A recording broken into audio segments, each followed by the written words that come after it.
Still water, a level section of a waterway where no current is discernible and the water is still. A saying relates that we cannot see our reflection in running water. It is only in still water that we can see. Still water runs deep as the plastic exterior belies a passionate nature. What's in the water? All you see is yourself. But is that really you? Or is it something that just, well, looks like you? Water so still that at the slightest disruption, the stillness is broken. Wait for the calm and it all becomes clear again. And yet you cannot avert your eyes. To think it was all because you were drawn to still water. I'm Mark Jones along with Dusty Dvorak, Olivia Decker down to the field. When these two teams look across the field at each other today, they will see a reflection of themselves, from the freshman quarterbacks to the coaches who are deans in the conference to so many points in between. But today there is one very important disclaimer. Olivia has more. Mark, Oklahoma State is without All-American wide receiver Tylan Wallace for the rest of the season. Coach Gundy just told me that yesterday's MRI results confirm it's a torn ACL suffered in Wednesday's practice. You know, it was a non-contact injury, and Coach said he didn't see it. He only heard his scream, and that was his worst nightmare. Guys, he's the top receiver in the Power 5. He's obviously the top target for freshman quarterback Spencer Sanders. What does this mean today against this TCU defense? Well, maybe he's going to have to find new options. Maybe it's Dylan Stoner. And you got to think about the fact that you're going to have to get this rushing attack going against a Texas Tech defense that is very stingy. And speaking of defense, a daunting task for that TCU defense as we take a look at what Chuba Hubbard needs to do to win with Game Ready, brought to you by Cintas. One of the most exciting, explosive running backs in all of college football. He leads the nation by a wide margin. Speed, burst, power. He's got a little bit of everything. And this TCU defense, number one in the Big 12 against the run, held him in check a season ago. What does Chuba have on board today? I can't wait to find out. I do know, Dusty, that he's run for over 100 yards in 6 consecutive games coming into this one today, and we're going to see him on the field first because TCU won the toss, referring to the second half, so the Cowboys will receive the football. L.D. Brown is back deep to receive this kick. From the 2-yard line, it's going to be Johnson, Braden Johnson. And it'll be first down and 10 from about the 24-yard line for the starting quarterback.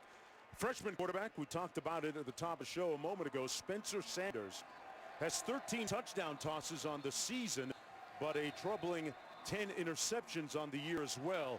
63% completion rate. Dusty, what do you like about him? He's a dual threat quarterback, man. He is explosive, gunslinger mentality. Watch him with his legs today. There will be a designed quarterback run game. When the pocket breaks down, he likes to look to run the football. As you mentioned, though, he's got to take care of the ball. Turnovers been a big problem here to this point in the season.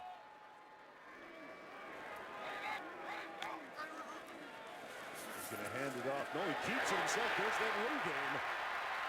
Very proficient in keeping the ball himself and out to the 42-yard line. It'll be a first down. Spencer Sanders kept it himself in some great prestidigitation for a gain of 18 yards. Well, it's excellent vision. He makes the proper choice. He sees the read. Defensive end caves down, and he makes a true freshman linebacker, Wyatt, miss in open space. And you see his speed, the open field as he gets to the sideline. Excellent start and a big play for Spencer Sanders. A great sleight of hand on that play fake. They motion the receiver. With backside pressure, but he lets it fly. Sanders going downfield, in and out of the arms of his receiver. Dylan Stoner looked like he might have had it in his hands, but Jeff Gladney knocked it out. It'll be second down and 10. And look for Dylan Stoner to be a big target today. He's been a productive receiver in his first 2 seasons. Oh, that's a ball he's got to catch. Perfect throw by Spencer Sanders, jockeying for position. Ball hits him right between the hands. And that's a catch that Dylan Stoner typically comes down with. Third-year player, junior, out of Jinx. Yeah, especially with Wallace out today. They need extra productivity out of that receiver position. They hand it up to Hubbard for the first time this afternoon, and man, he kept those legs moving. Got out to the 45-yard line, got about 4 yards on the play. Hubbard is a sophomore, 6'1", 207 pounds from Sherwood Park, Alberta, Canada. And he is the leading rusher in the country this year. The burst between the tackles, second to none in college football. Former track star up in Canada, really coming into his own and having an outstanding sophomore season. They're down and 7 from the 45.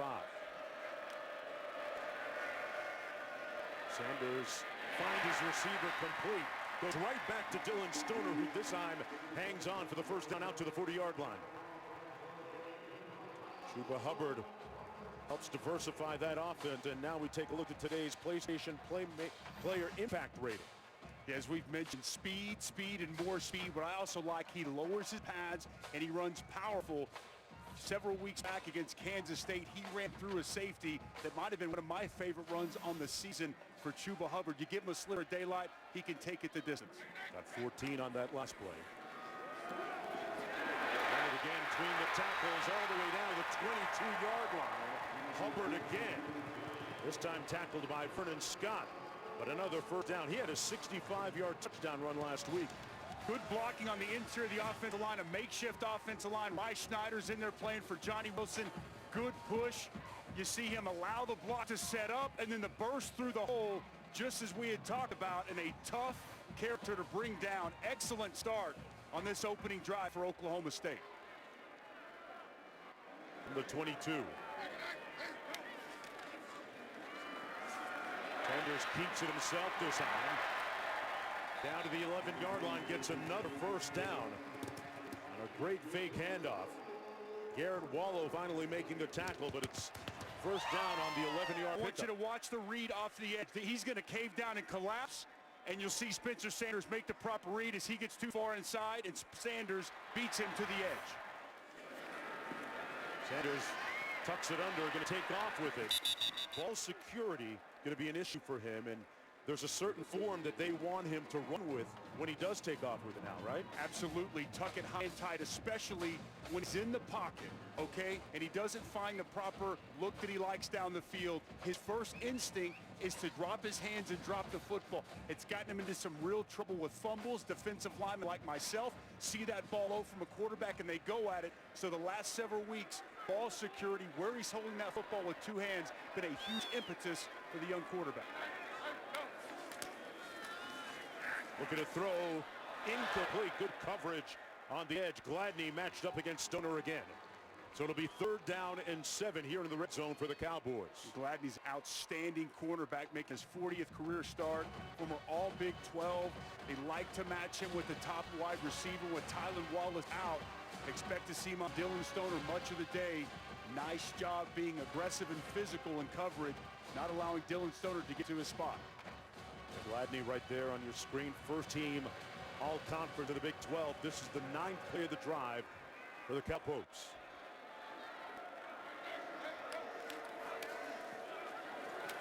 Sanders keeps it. He's going to be brought down behind the line of scrimmage. Great penetration up front by Terrell Cooper, number 95, who led the way with Ennis Gaines there to help him. Design run play, but I kind of thought that they could have gone to go ahead and roll that. As you're going to see, Stoner's going to work out. Looked as if maybe they could throw the pass out there. He elects just to run it. And well done by that TCU defense as they tighten up and get stingy inside the red zone. Force Oklahoma State for the field goal attempt. Matt Amendola to attempt this one from 26 yards out. He's perfect on the season, 12 of 12. Going back to a season ago, making his last 15 in a row. And he knocks this one through to give Oklahoma State a 3-0 lead just underway here in Stillwater, Oklahoma. Coach Patterson's team with the football when we return.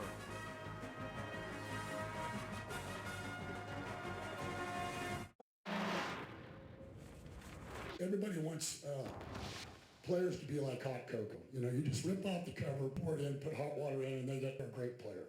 It's like dating high school. Break up, find somebody else. We hear it all the time that we're not good enough, we're not this, and we just keep proving people wrong. So they can keep talking, but they're, as you guys see, they're fake news. Views and opinions of the head coach of TCU, the Horned Frogs, Gary Patterson. I love that hot cocoa thing, man. People want it real quick. an instant these days. That's a great comparison. Talking about his quarterback, Max Duggan, and also talking about people that keep expecting Texas to be able to beat TCU. Coach Patterson feeling good about himself after that win. Yeah, it happened last week. Big win at home out to 16-yard line. It'll be first down 10 for the aforementioned true freshman quarterback, Max Duggan, who had a career week last week against Texas in that victory. 19 of 27 passing, 2 touchdowns, total of 273 yards. What do you like about what he does, Dusty? I like a lot. He's got moxie, okay? He's got real confidence right now, and he plays with intensity. Big arm, competitiveness, and expect to see him run the football. 3 of the last 4 games, they've run him 10-plus times. He's had slow starts. Expect for quarterback run game, quick game, to get him in an early rhythm. There's Rager in motion. He's their top threat. Ball fake. And hand it off to the tailback, Darius Anderson. Olivia, what's up? Well, this week, Coach Patterson told us that Duggan is just intense. He said he's such a pro. He's kind of like Andy Dalton, which you got to love. He said we just got to get him settled in first, but he's kind of cautious with the ball. This time he hands it off, Olivia. Again to the first man through. Darius Anderson stopped up by Malcolm Rodriguez. Yeah, slow starts for him have been the norm. But he's a very talented true freshman.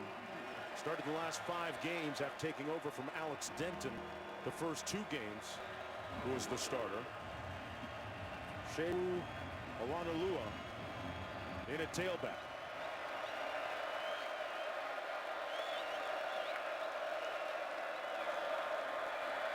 Third and 2. Duggan pulls the trigger high and incomplete. Intended for Tay Barber, and it's 3 and out. Good coverage there by Bernard. Yeah, Jarek Bernard outside man-to-man coverage out of the slot. He gets right in the hip pocket of Tay Barber,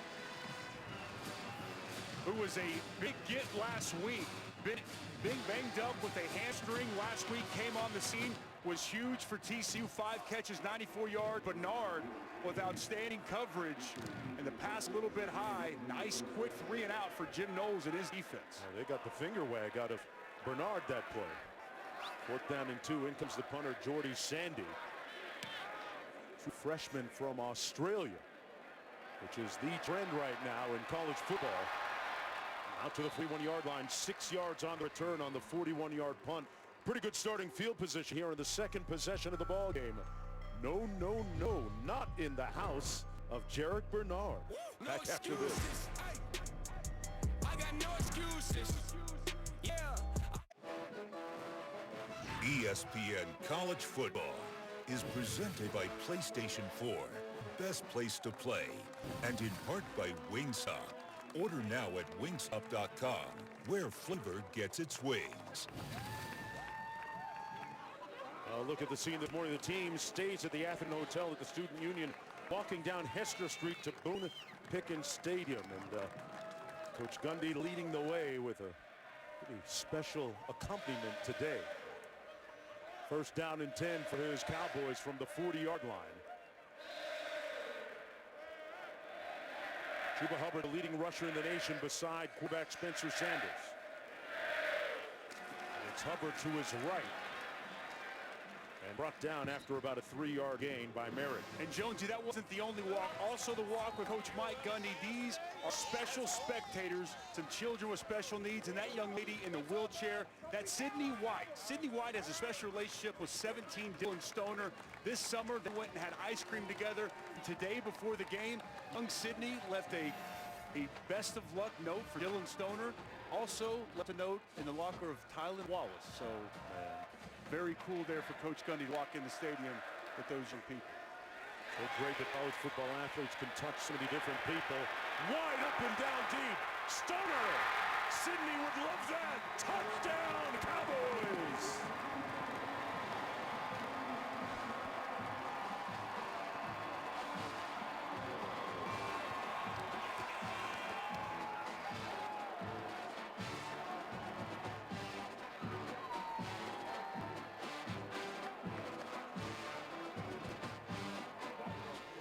Wow, what a start for this Oklahoma State offense. That's all Spencer Sanders making a play happen, buying some time down the field, and Dylan Stoner getting behind the coverage. Huge play, quick strike. for this Oklahoma State offense. The 16th play of 50-plus yards for this offense on the season. That one 57 yards, and just as we were looking at Coach Gundy being accompanied by Sydney, his special guest, boy, that'll inspire her and him. This is the athleticism, the playmaking ability. The blitz gets home. He buys some time. Big shot down the field, on time and on target. Huge score here in Stillwater.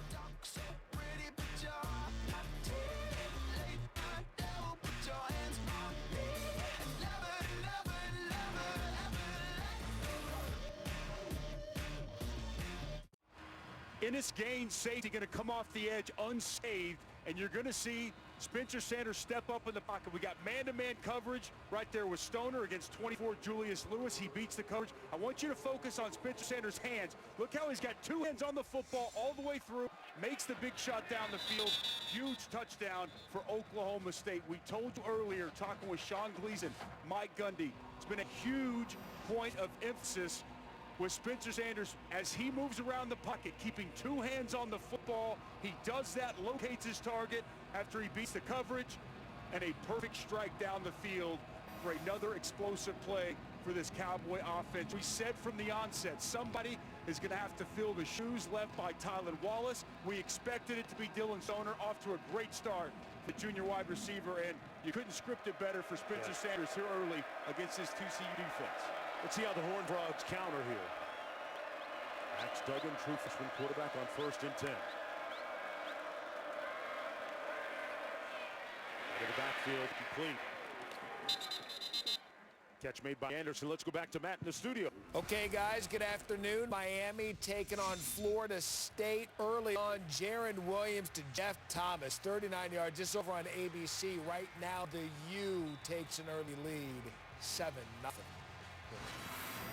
Well, Matt, Jeff Thomas back for the Hurricanes is a big addition. I missed the 2 previous games, and we have an injured player down to the field. Ford for Oklahoma State. We're going to take a break and come right back.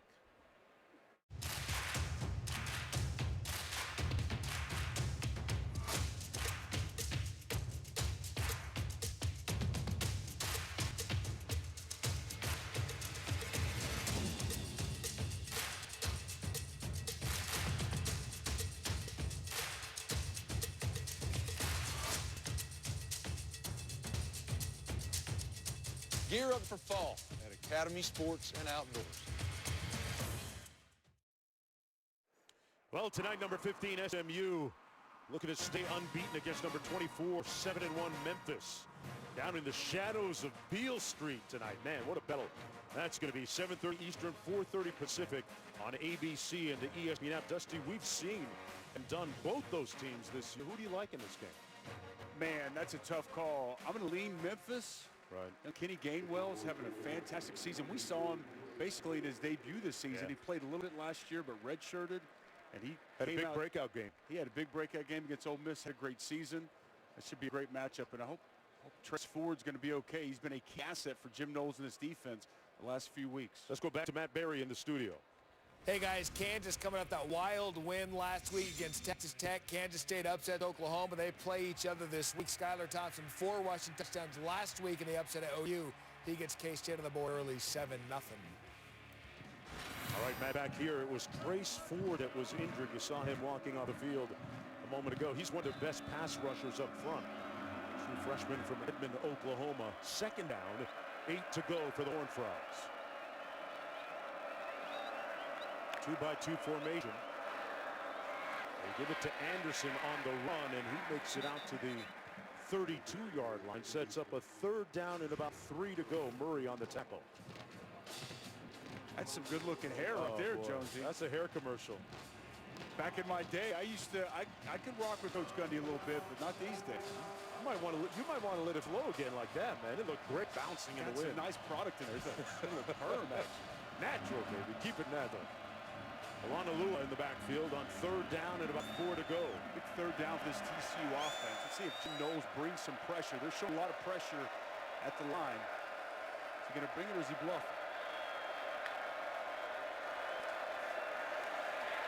Duggan rolls out. Going to take off. Reach for the 1st down. I think he was stopped up short by Malcolm Rodriguez, who made the game-deciding play last week in that win with a pick-6 touchdown against Iowa State. Well, Malcolm Rodriguez was a safety last year. He's done an excellent job switching to linebacker this year. Former wrestler, gets him on the ground, less than a yard shy of the first down. Outstanding job in pursuit, making a quality open field tackle. Max Duggan, a guy that likes to run the football, physical runner, can't quite get to the mark. Big time stop again for the Oklahoma State defense. A consecutive 3 and outs. Fair catch called back at 25-yard line by Dylan Stoner, who caught the touchdown pass on the last possession for the Cowboys. It'll be 1st and 10 from the 25-yard line for Oklahoma State, and you could not have started or scripted this opening any better here in Stillwater. More reflections from Oklahoma when we come back.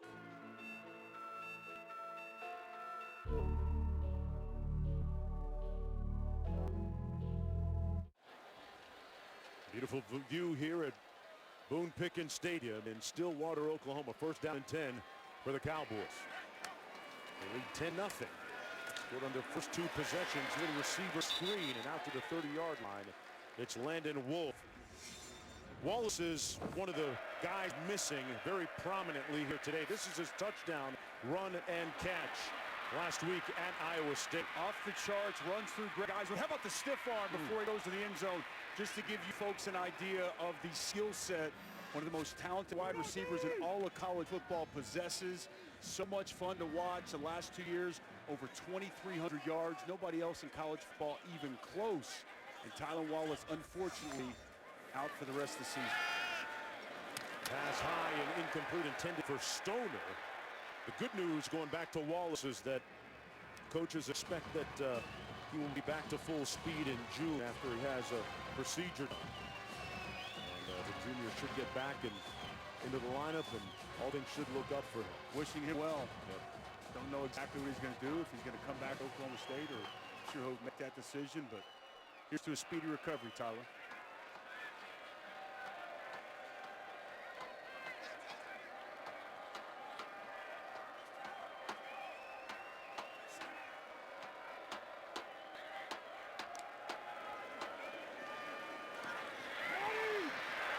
Sanders running, coming up just a yard short, and you could see his frustration in being brought down by Ross Blacklock.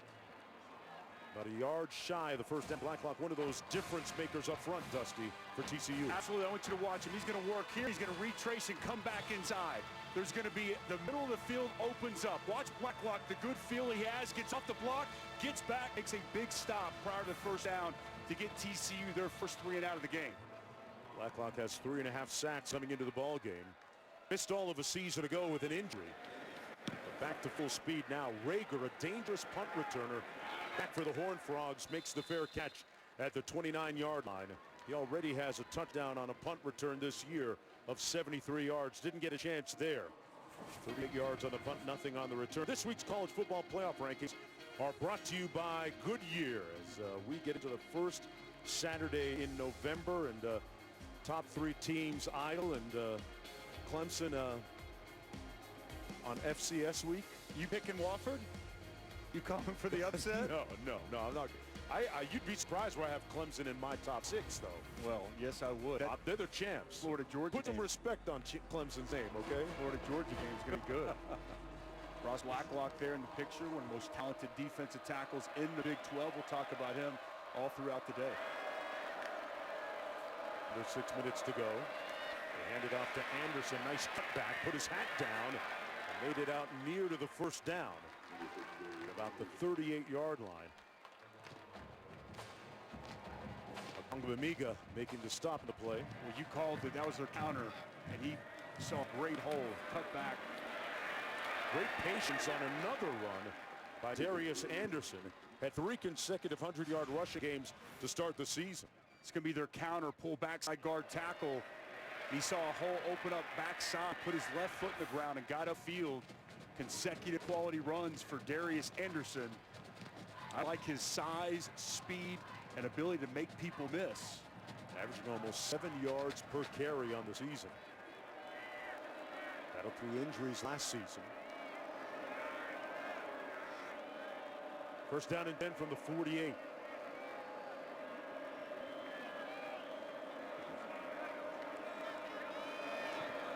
That was the first down after their first two series were 3 and outs. This pass complete out to the 47-yard line. Nice catch made by Barber. Let's go back to Matt in the studio. All right, guys, we'll temper that Clemson upset talk right here, right now, 2 minutes into the game. Trevor Lawrence to Amari Rodgers. Good touch early on ACC Network, 7-0. They take a shot downfield. It's intercepted at the 8-yard line by Harvey Peel.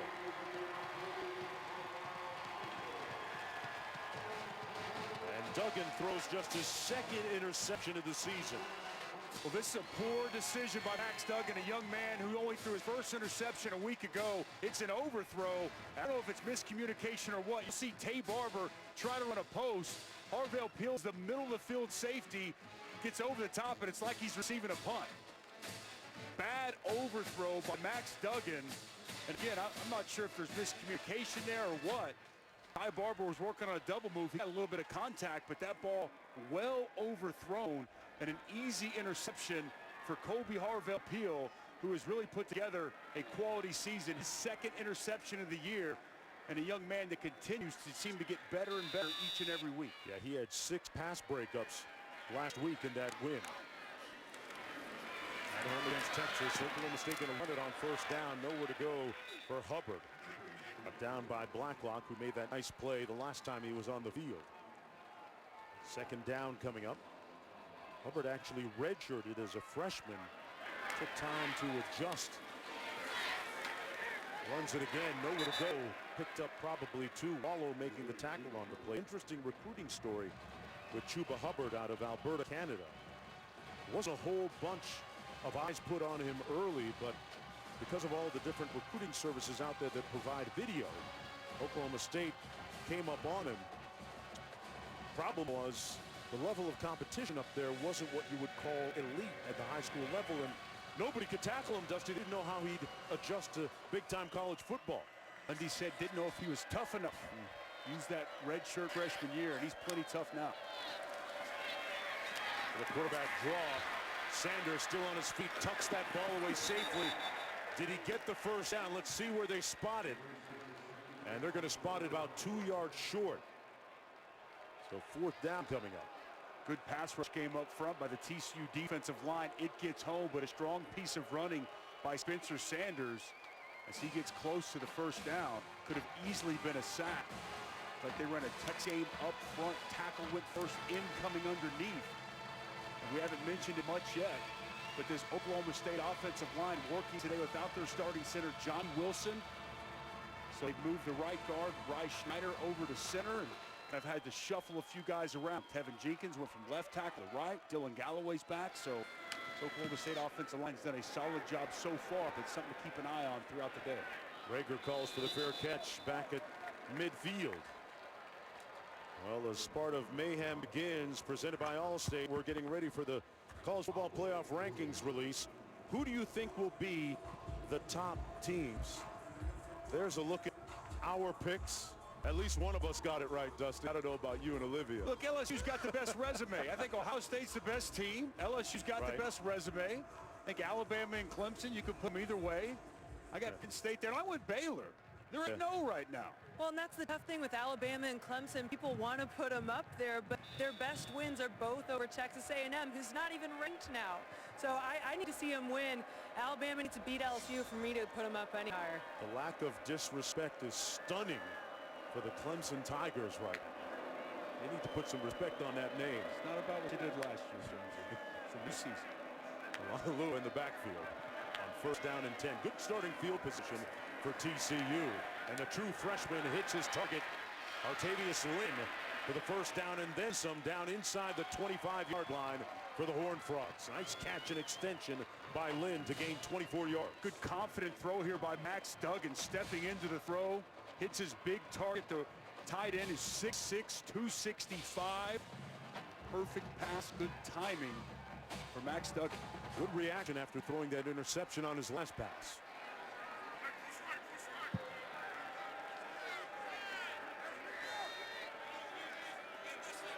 Checking the play at the line of scrimmage. True freshman. Doesn't like the look he's getting. Walu in the backfield. He takes the handoff. And he plows forward down to the 20-yard line, picks up 3. Here's a play before. And the great look at it from what Max Duggan is looking at. Goes it right up the seam, middle of the field. Nice job by his tight end, high pointing the football. It's a good confident throw for Max Duggan coming back after the interception on the previous drive. Big 12 newcomer of the week a week ago. And that win against Texas, a ranked opponent. 2nd down and 8. Rager into slot. Barkley in motion. Now on the move. Great mobility by Duggan. Tiptoes out of bounds before getting hit. They'll spot it at about the 23. So 3rd down coming up for TCU on the loss of 1. Nice job by Max Duggan just getting close to the line of scrimmage. Excellent job by the rush of Oklahoma State. Good news, Trace Ford back in the lineup. Defensive end for Oklahoma State. 3rd and 9. They've got to get inside the 15 for the 1st down.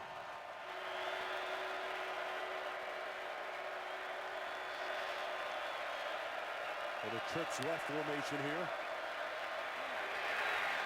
Into the end zone and way overthrown. Wells looked back and the ball was already over his head, but good pressure up front by Amen Abangbamiga. And Jim Knowles dialed it up there, wanted to get the ball out of the hands quickly and check out the rush we're going to see come right here. He's going to come clean. Not enough to account for him. Big hit on the quarterback. Amen. A big shot. Max Duggan able to set his feet and find an open target. And Jim Knowles' defense gets the stop they need. Jonathan Song in from 40 yards out.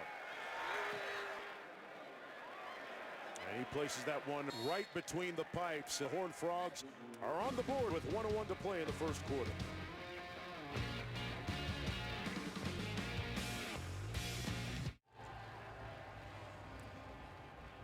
Welcome back, everyone, to Stillwater, Oklahoma. 10-3 after that last field goal. And, you know, folks, Theta Pond has witnessed many memorable moments. Freshmen were often thrown into the pond. In the early years, classes and colleges held tug-of-war competitions across the pond, with the losers, of course, getting dunked in there. There's a romantic angle to this, too. Listen up, Dusty and Olivia, to Theta Pond. With students over time meeting, going on dates, getting pinned, quote-unquote, and even engaged there. Many a gorgeous wing photo have been taken at the pond as well. Very nice. We're just pulling on heartstrings up here, man. That's nice. So much in this wonderful Stillwater area. You got no chance against me in a tug-of-war. Oh, you'd get wet. I'd take you down and dunk you in that pond, man. No doubt about it. I'd be jumping the gun and sneaking you, man. You'd need a towel after you're all done. How big was it for TCU to get a field goal there? That was huge, I think, for the confidence of Max Duggan to hit one of those throws. Took a big shot on that 3rd down. That was a good call by Jim Knowles to bring more than what TCU could account for, get the ball out of his hand quickly. But it's a 1-score game right now. And as you see, Gary Patterson not very happy. Yeah, he's been incensed about something, has arguing something with one of the officials during the break. He's always on edge. I like it. Just tell him you can't get that instant cocoa. 10-3. 1st down and 10 from the 20.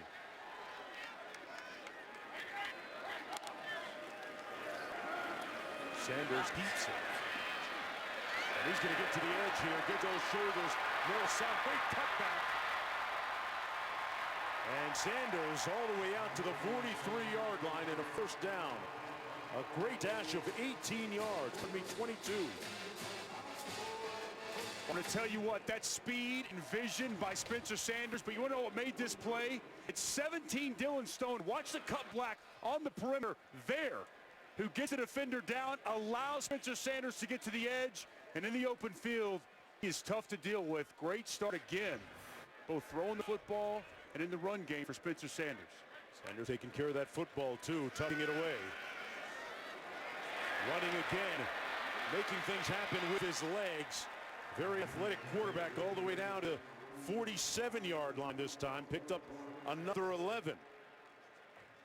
Now you go back to that Texas Tech game. He put it on the ground 4 times. They lost 3 of those fumbles, but good ball security here. 1 and 2. Watch his hands. Watch right here. Pressure comes. Look at those 2 hands on the football. This is exactly what we talked about the coaches yesterday.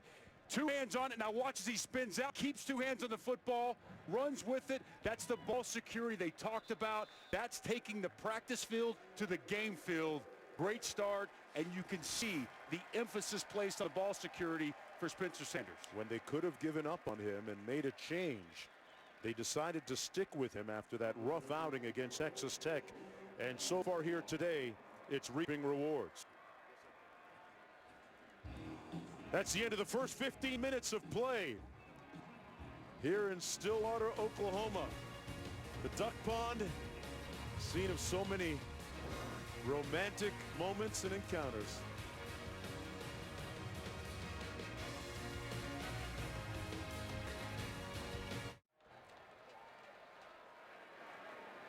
From the 47-yard line, first down and 10, starting the second quarter. Sanders taking a shot downfield. Stoner! Incomplete at the 3-yard line and a flag thrown. He was working against Merritt.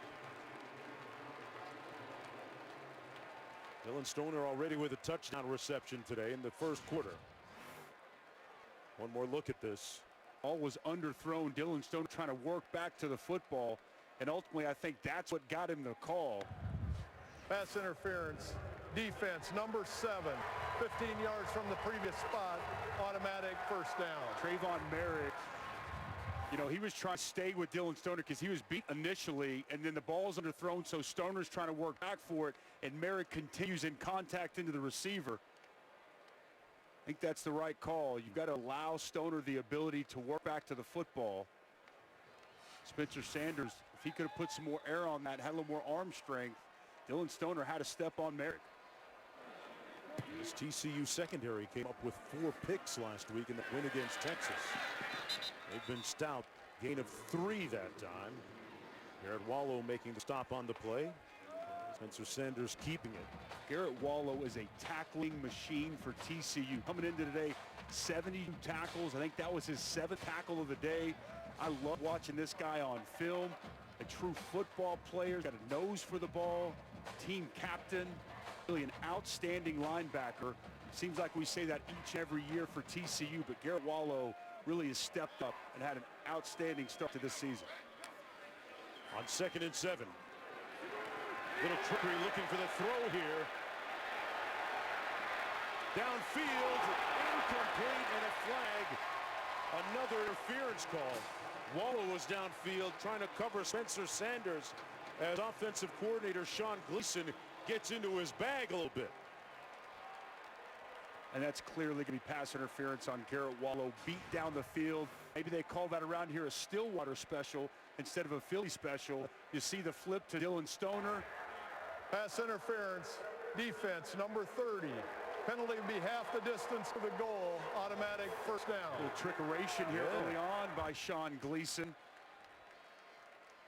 And Garrett Wallow had no clue where the football was, and he comes in and clearly pass interference. Tell you what, if Dylan Stoner threw that out there a little bit, Spencer Sanders might have had some of a touchdown reception. Second costly pass interference on this drive for the TCU defense. Those of the ball resting right around the 50-yard line right now. First down and 10. Action, the penalty is 15 yards. Just underway here the second quarter. Oklahoma State looking to improve to 3-3 overall in conference play.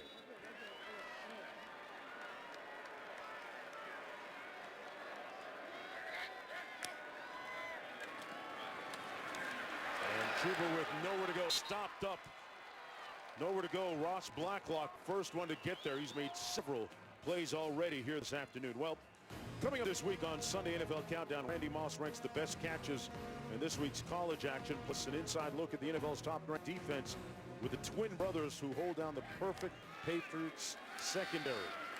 That plus Dak Prescott and a sack. Spencer Sanders brought down by Corey Bethley. And this defense really bowing up now in the red zone. Well, this is a quality pass rush by Bethley. Back-to-back good plays by these outstanding defensive linemen. You'll see Bethley just beat Marcus Keys with an arm over. Works to the outside of him, an easy sack. Ross Blacklock had the TFL on first down. Bethley with a nice sack on second. Into the end zone. Stoner caught miraculously. What a catch.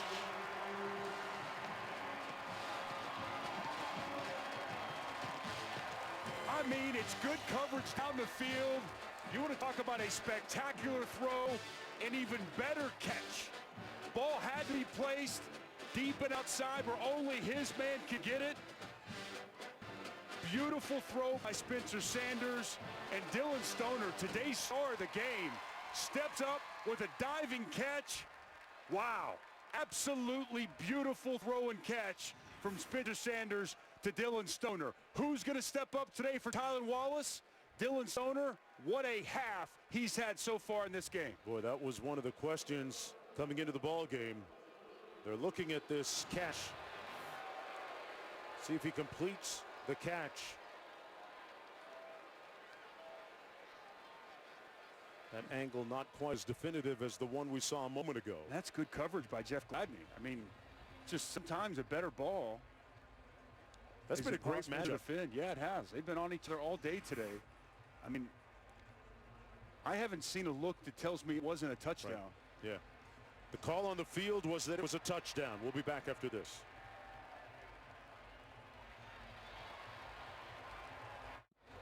I think this play actually may be overturned. We didn't get this look until we went to break. Once you, as Dylan Stoner comes to the ground, watch the football. It's going to move, and it's going to touch in the end zone.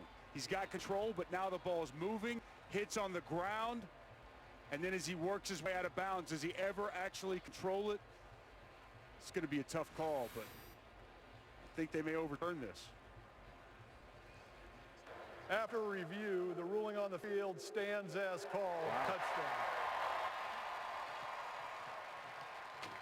They keep the points on the board. Great effort by Dylan Stoner on the catch, his second touchdown reception of the afternoon. And in the matchup between one of the top defenses in the conference against one of the top offenses so far, Oklahoma State with the advantage. Leading 17-3, just underway here in the second quarter of play. Looking for the 6th win of the season. Well, it was close, but in the end, Dylan Stoner with his second big touchdown grab of the day. Great throw by Spencer Sanders. Better catch by Dylan Stoner. Big game here in Stillwater. When I need your love, if I need your help, would you rescue me? Would you rescue me? We don't talk much, nothing.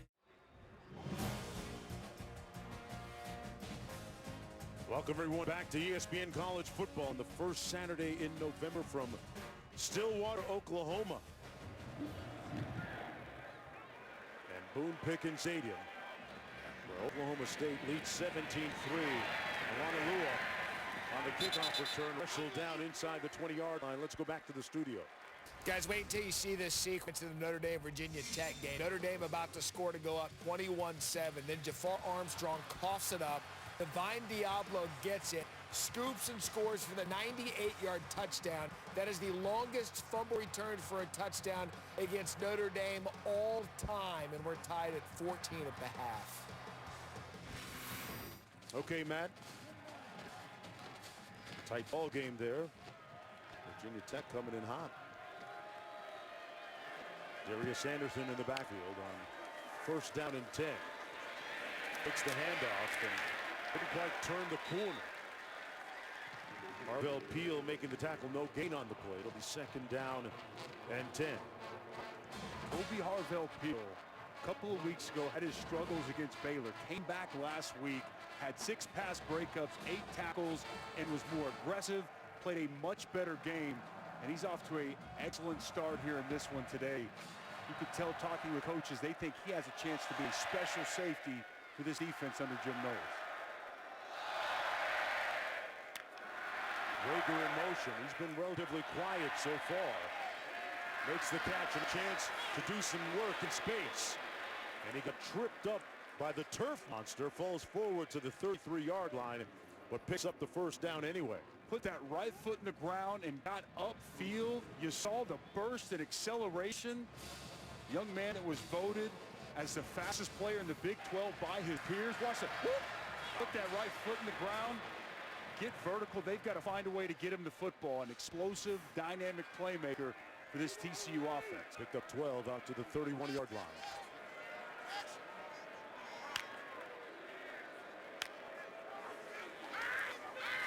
Duggan to pass. Slings it downfield and incomplete. Intended for Tay Barber, but out of bounds. Ran out of real estate there on the sidelines. Set up a second down and 10. Bernard back there in coverage. It was great in being able to meet with defensive coordinator Jim Knowles yesterday. A Philly guy. Really creative ways of getting through his play calls and formations and packages to his defense. As we look at the proximity of the fans to the benches here at Boone Pickens Stadium. They're right on top of you here, huh, Dusty? As tight as sidelines as I've ever played in. They're right on top of it. Duggan's going to keep it. Found a nice crease over the right side and out to the 45-yard line. What did it really feel like down there?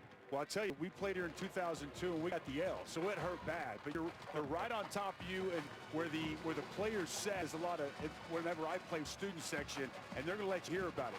Good, bad, or indifferent, and it's just so tight, tough to breathe down there. The fan base, it's loud, it's kind of raucous down there. It's a very daunting place to come and try to play.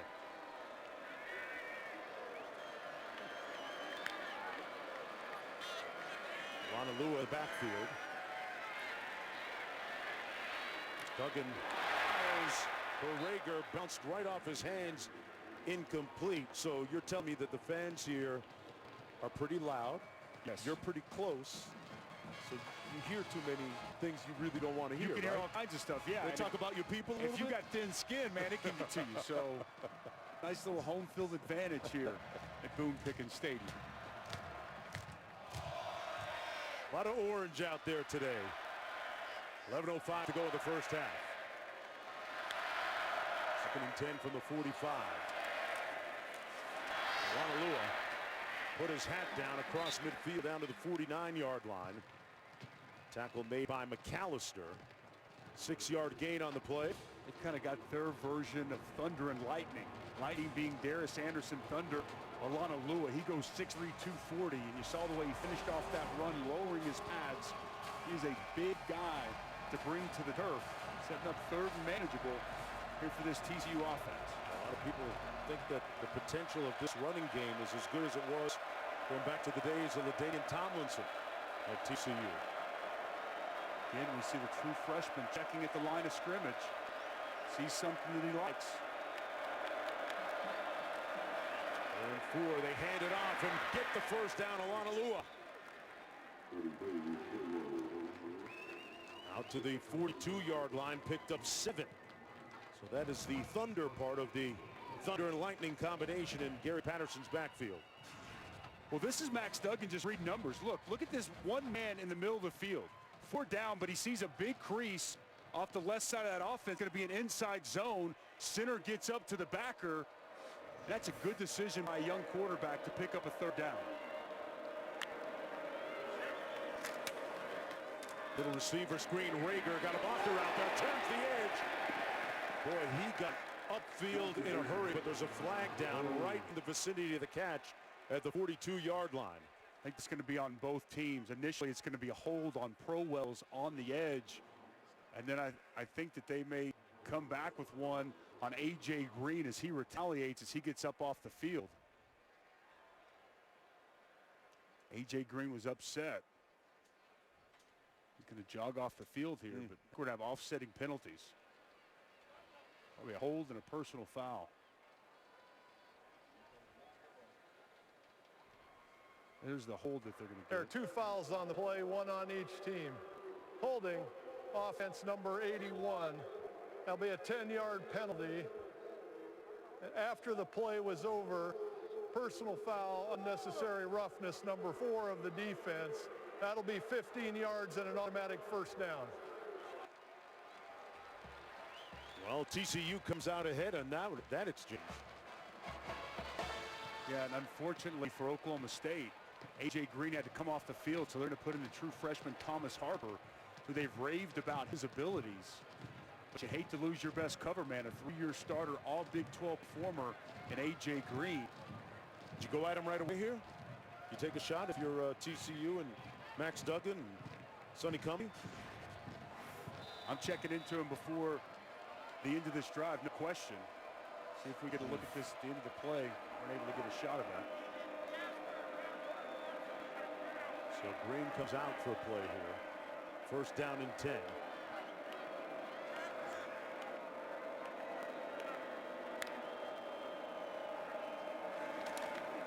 Looking on the quick slant, Rager makes the catch, and inside the 30 to the 28-yard line. Bernard making the tackle about a yard shy of the first down. They got 9. Rager is very much the face of this TCU offense. The leading receiver coming in. A big touchdown catch last week in that win against Texas. Duggan keeping the play alive, finds his receiver, Barber, and Barber brought down at the 11-yard line. They move the sticks again. Great poise by the freshman to pick up 15 on the pass. I love how he moves to his right, but he keeps his eyes down the field, and he finds an open Tay Barber. Oklahoma State was running subs onto the field, and there's linen all over it now.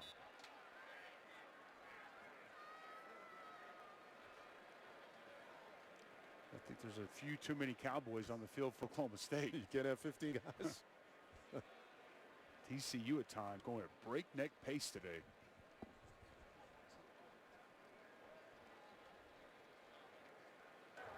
Offside on the defense, unabated into the backfield, 5-yard penalty, first down. Well, our Week 9 Monday Night Football matchup has Dak Prescott, Zeke Elliott, NFC East leading Cowboys at MetLife Stadium taking on Saquon Barkley and the Giants. 8 Eastern, 5 Pacific on ESPN, Deportes, and the ESPN app. Our coverage begins with Monday Night Countdown at 6. A.J. Green is back in the ball game for Coach Gundy. 10th play of the TCU drive.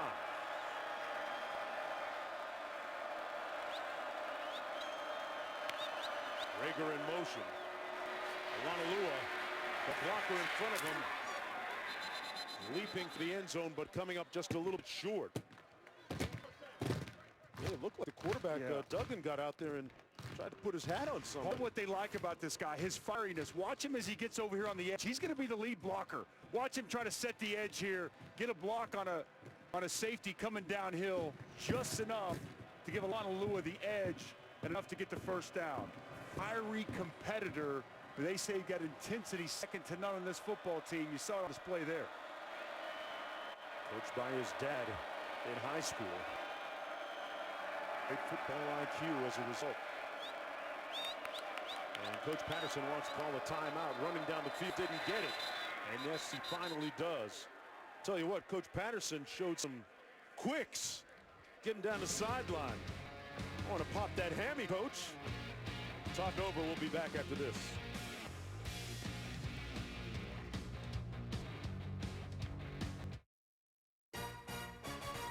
ESPN College Football, brought to you by General Mills. Bring more to your game day with General Mills tailgate recipes. See what you can create at wearetailgatenation.com. Stillwater, home of the National Wrestling Hall of Fame Museum. 9 presidents have competed in the world's oldest sports. Also, our associate director, Demo Betts, a former wrestler himself, actually competed against Oklahoma State. Head wrestling coach John Smith. Unfortunately for Demo, John Smith won both. By the way, John Smith won 6 consecutive world championships and gold medals at the 88 and 92 Olympic Games. Wrestling means a lot around here in Stillwater. No doubt. First and goal here for TCU. A couple of former wrestlers on the field here today. Malcolm Rodriguez, Phil Brock Martin, both state champions here in Oklahoma. Alanalua with nowhere to go. He's going to suffer a loss on this play of about 4 yards. McAllister knifing in there to make the stop. It'll be second down and goal for the Horned Frogs.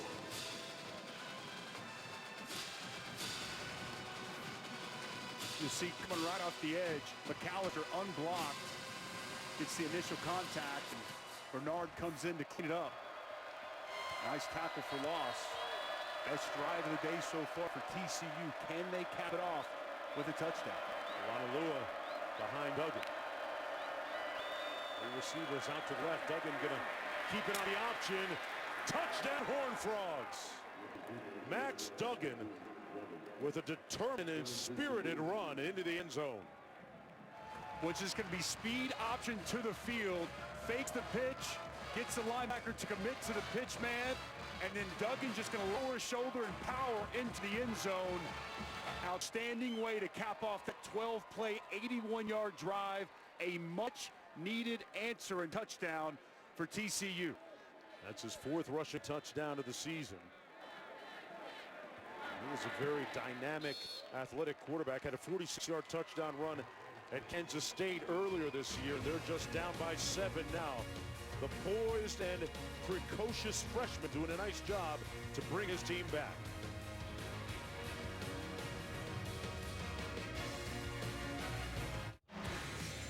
Spencer Sanders has really kept his emotions in check, and when he does that, he's really good, isn't he? Well, Sean Gleason told us the key to the game, him making plays with his legs and taking shots down the field. That's been exactly the recipe for success here in this first half. 71 yards rushing for Spencer Sanders and a couple of shots on the field to his new favorite target, Dylan Stoner. You see the emotion, the excitement in the redshirt freshman quarterback. He's not worrying about what those fans in the first few rows here at Boone Pickens Stadium are worrying about as we go back to Matt back in the studio.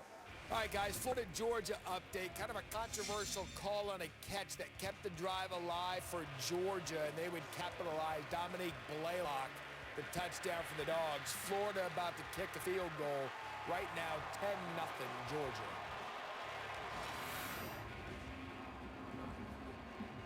All right, Matt back here, 7:24 to go in the first half. 1st and 10. Cowboys at their own 25. So far today, it's been the Dylan Stoner show.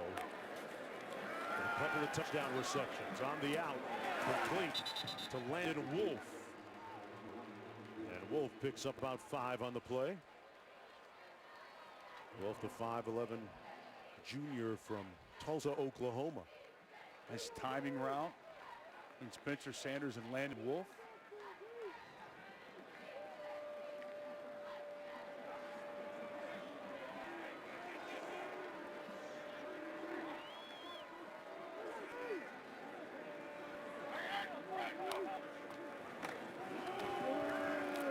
Hubbard straight away keeps those legs moving in a nice gain of about 8.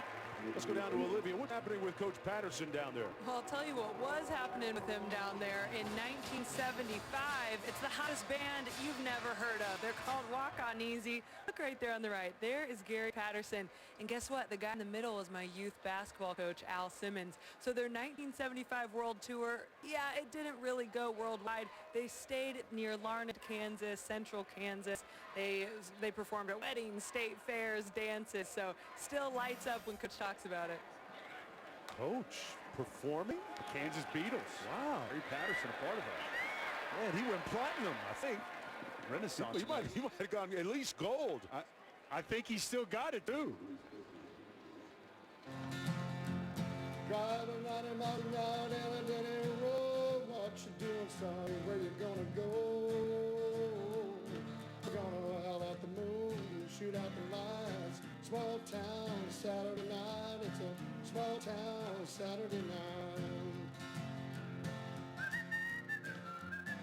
A great defensive mind and a great musician, Gary Patterson. Who knew? I thought that was Toby Keith, man. That's amazing. It's with diversity of talent. Sanders with nowhere to go, finally turns it upfield. Okay, I'm trying to think about the number of college football coaches I know off the top of my head that play an instrument as well as he does and sings as well as he. I can't think of anything right now. I'm coming up empty. Coach wins that one. No question. Wow. How's he got time to He got a work on his guitar music when he's looking at game tape? I know this guy's one of the best defensive minds in all of college football. A tireless worker. Finding some time to work on picking the guitar. He could get a side gig if he wanted. Big third down here for Oklahoma State. 3rd and 7. Sanders brought down in the open field. Great tackle. Blackshear was the first one to trip him up. And Coach Patterson might want to write a song about that good play. Well, this is an outstanding job. I thought that Spencer Sanders was going to get in the open field, and as you mentioned, Blackshear comes off the block, gets just enough of the ankle, and you see our Darius Washington come in and finish it up. Gary Patterson, full of animation. He wrote a song about it. Want to hear it? Fired up. But you gave me that straight arm, but I brought you down anyway. And an outstanding job with this program, University of TCU.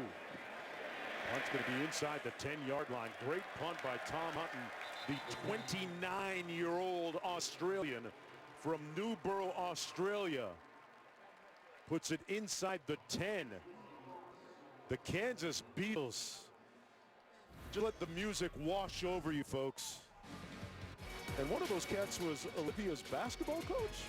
Wow.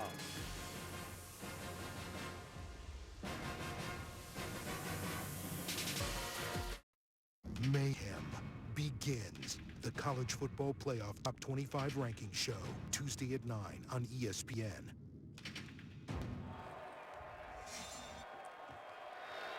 Back here in Stillwater, Oklahoma, first down for TCU inside their own 10. Duggan gets rid of it quickly. Pass complete to Tay Barber, brought down immediately by Harvell Beal. Harvell Beal has been in on a lot of tackles today. It's anticipation, knowing what's expected, an excellent reaction in pursuit of the football. Kobe Harvell Beal with another nice play here in this first half. Going with bad intentions. 2nd down and 9.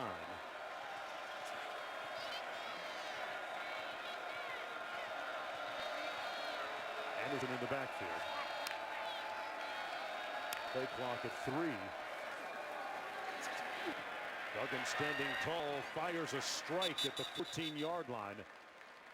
Right around the first down marker to Wells. Let's go back to Matt in the studio. Okay, guys, we're keeping an eye on a big one in the Pac-10 between Washington and 9th-ranked Utah. Jacob Eason, great shot here to Hunter Bryant, and right now the Huskies are up on Utah 14-3. All right, Matt, 3rd down. A little bit less than a yard to go here for TCU, and a pickup of 8 on the previous play.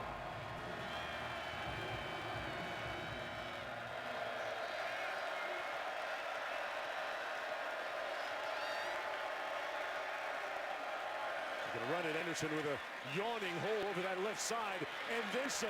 Almost got north-south, but pushed out of bounds at about the 32-yard line. Darius Anderson with a big-time run and first down.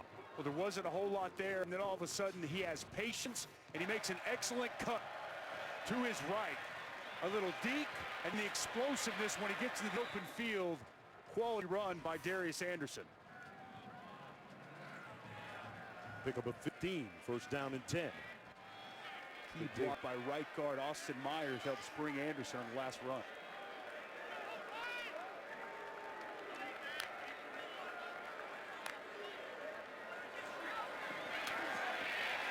Duggan throws a dart and is incomplete, intended for Hunt. His first target of the afternoon. It'll be 2nd down and 10, under 2.5 minutes to go here the first half. Big one tonight on ABC between undefeated SMU and Memphis in the shadows of Beale Street.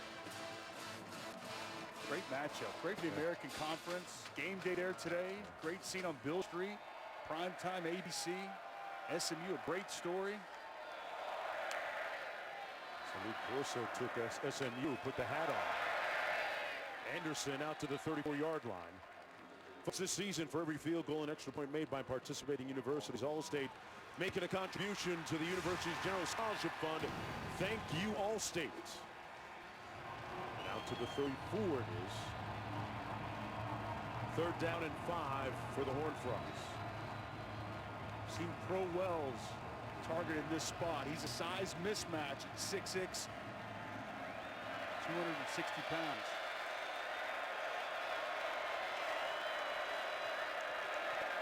Barber at the bottom of your screen. Duggan taking a shot downfield, wide open. And what a catch by Rager. If that was thrown better, he would have had a touchdown. And Rager comes up limping and hurt. But a great catch as he got in behind A.J. Green, writhing in vain now on the bench. A 37-yard gain. It was a double move, stutter and go.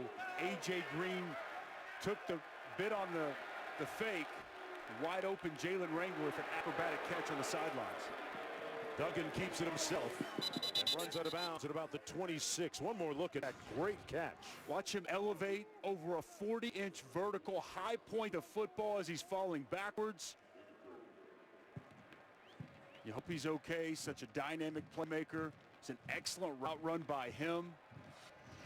Classic stutter and go, and A.J. Green, he guessed and guessed wrong. 2nd and 5.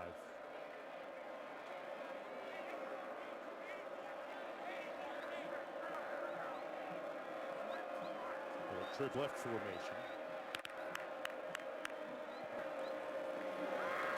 Anderson on the run. Got a yard on the play as we check in with the studio. All right, guys, coming up at the Lexus halftime report. A big one today. Notre Dame, Virginia Tech, the longest touchdown ever against Notre Dame, plus Florida, Georgia, one of those defensive battles. We'll have that and more. Jess Palmer, Joey Galloway joining me on the Lexus halftime report. Big 3rd down this drive, a drive that started on their own 5-yard line. We talked about mirror images. TCU looking for a touchdown to make it a mirror image score going into half.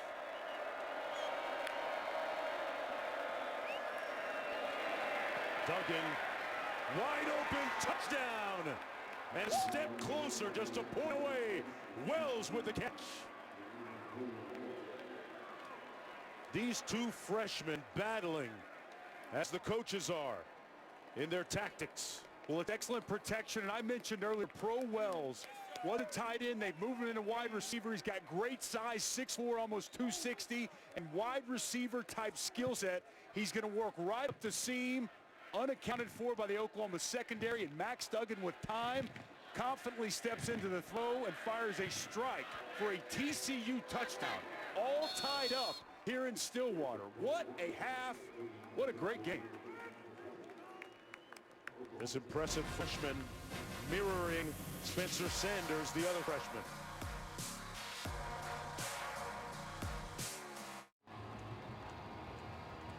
Pro Wells looking like an all-pro on that last touchdown catch. And he's really come on. You're going to watch him right here work to the middle of the field on a post.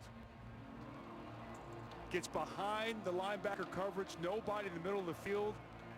Two high safeties, they split. Middle of the field unaccounted for. Blown coverage there by somebody. Linebackers got to get back and sink, get more depth. Identified by Max Duggan, an easy pitch and catch for a TCU touchdown. Boy, what an answer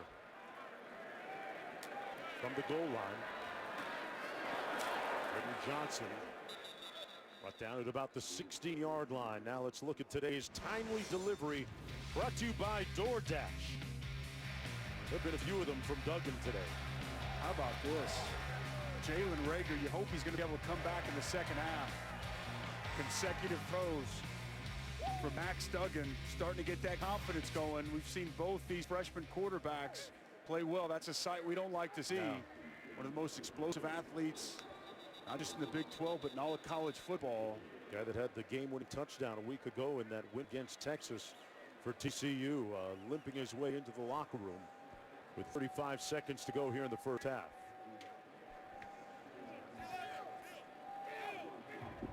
Imagine we're going to see Oklahoma State just take a knee and take it into half. Boy, a total turnaround of stories in the first and second quarters. Timeout. TCU. Their second of the half. It'll be 30 seconds in length.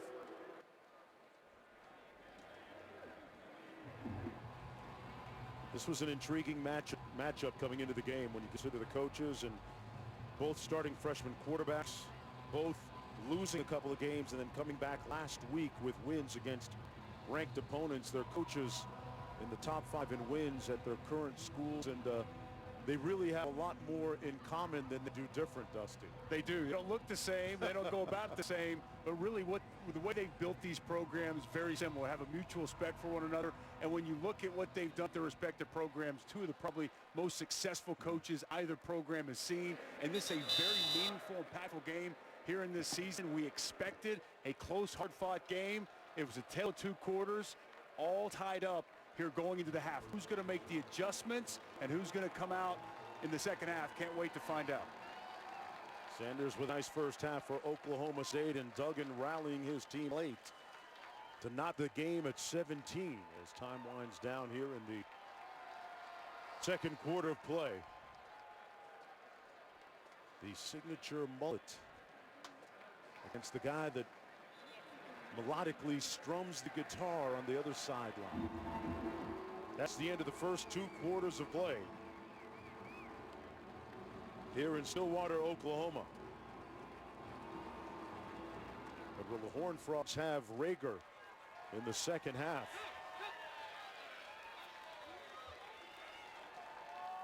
Let's go downstairs to Olivia.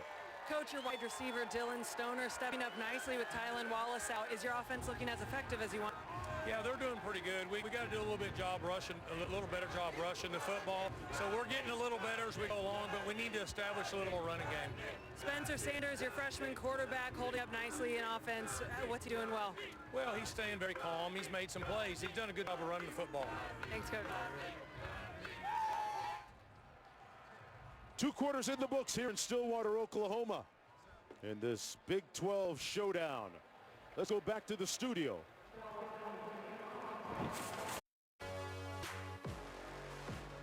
Stillwater runs deep as the plastic exterior belies a passionate nature. What's in the water? All you see is yourself. But is that really you? Or is it something that just, well, looks like you?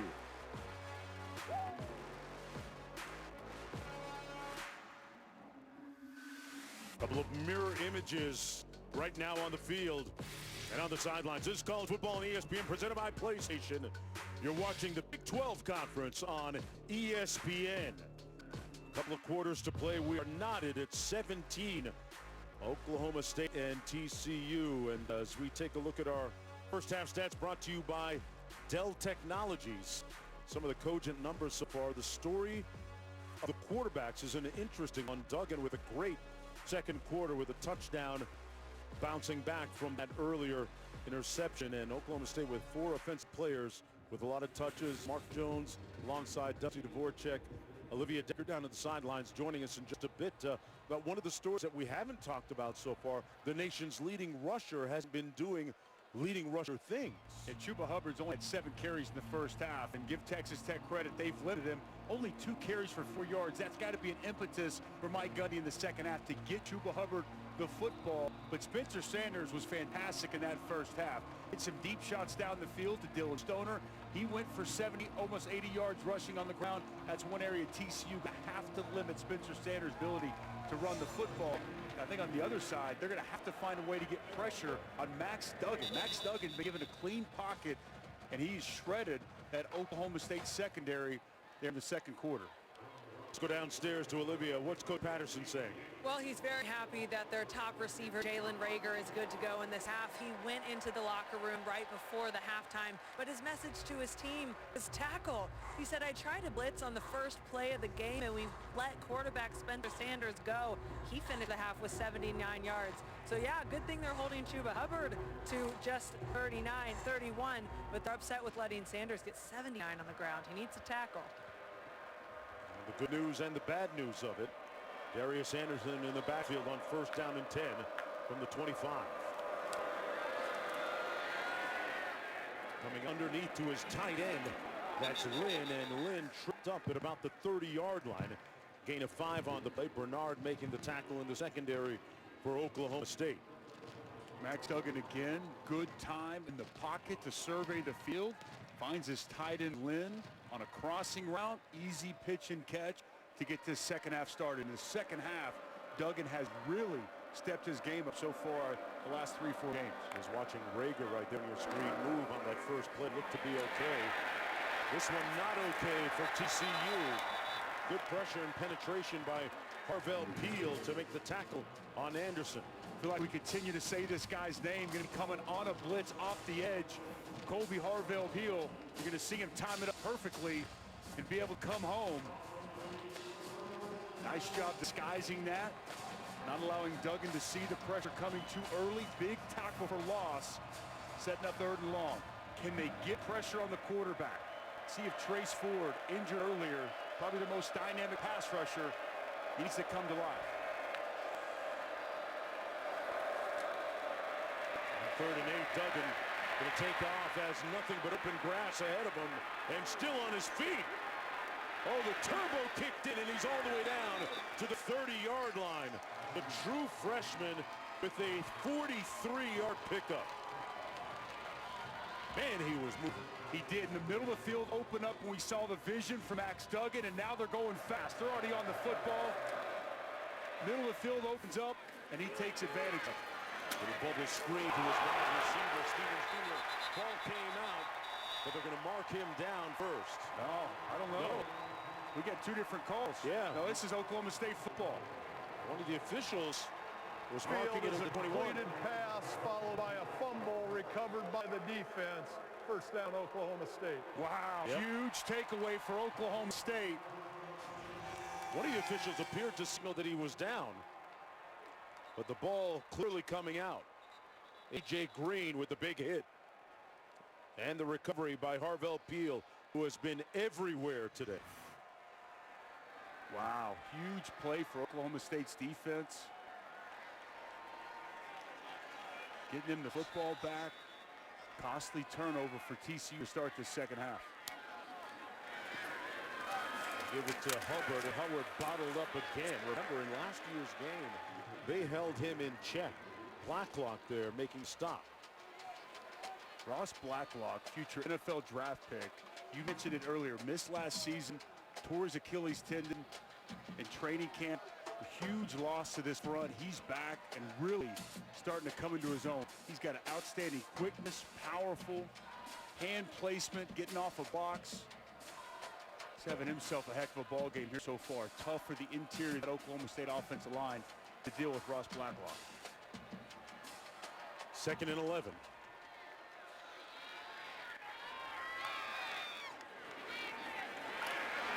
Hubbard again, put 1 tackle, makes it out to about the 23-yard line. Brought down by Wallow, a 5-yard gain on the play. Sets up a 3rd down at about the 22. Landon Wolf checked into the ball game. This is where usually Sanders has gone to Stoner to see what he does.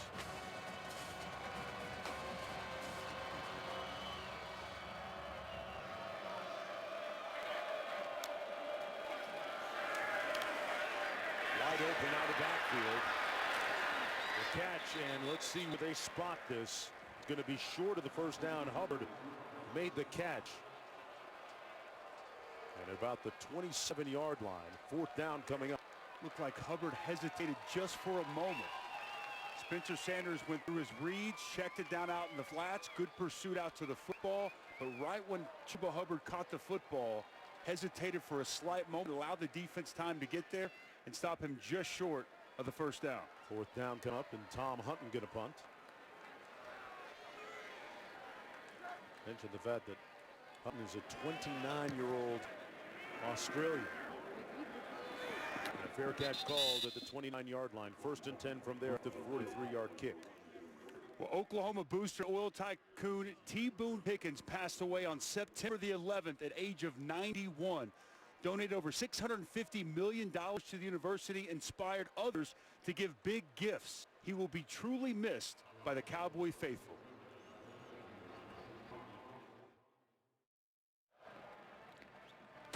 Well, UFC 244 at Madison Square Garden featuring the card of the year. And the main event on pay-per-view as Jorge Masvidal taking on Nate Diaz in battle of welterweights, 10 Eastern, 7 Pacific. To order the main card in English and Spanish, go to ESPNplus.com/PPV. And be sure to download the ESPN app if you're watching on your mobile device. ESPN2 Deportes will have the prelims starting at 8 Eastern, 5 Pacific. This is Duggan sprinting for the chains and close to the first down, a gain of 9. Saw pressure there come, nicely picked up. They're doing a good job keeping a 2-by-2 relationship, equal sides on the side of the center, but they're getting too wide. In the middle of the field's opening up, and as Max Duggan's going through progressions, we've seen twice now in the second half, he's taking advantage as those C parts and that middle opens up. He's getting nice yardage on the ground. They're going to have to do something to tease the middle and not allow that opening there for the quarterback. Tale of 2 quarters after that slow start, which is his custom. He's really gotten it going. Hands it off to Anderson. Picked up a couple of yards, brought down by Harvell Peel. Boy, you have to be impressed by Harvell Peel. He has been ubiquitous today. Sideline to sideline, all over the field. Defensively for Oklahoma State, and Jim Knowles, the defensive coordinator. Had 6 pass breakups last game and 9 on the season. His football IQ is through the roof.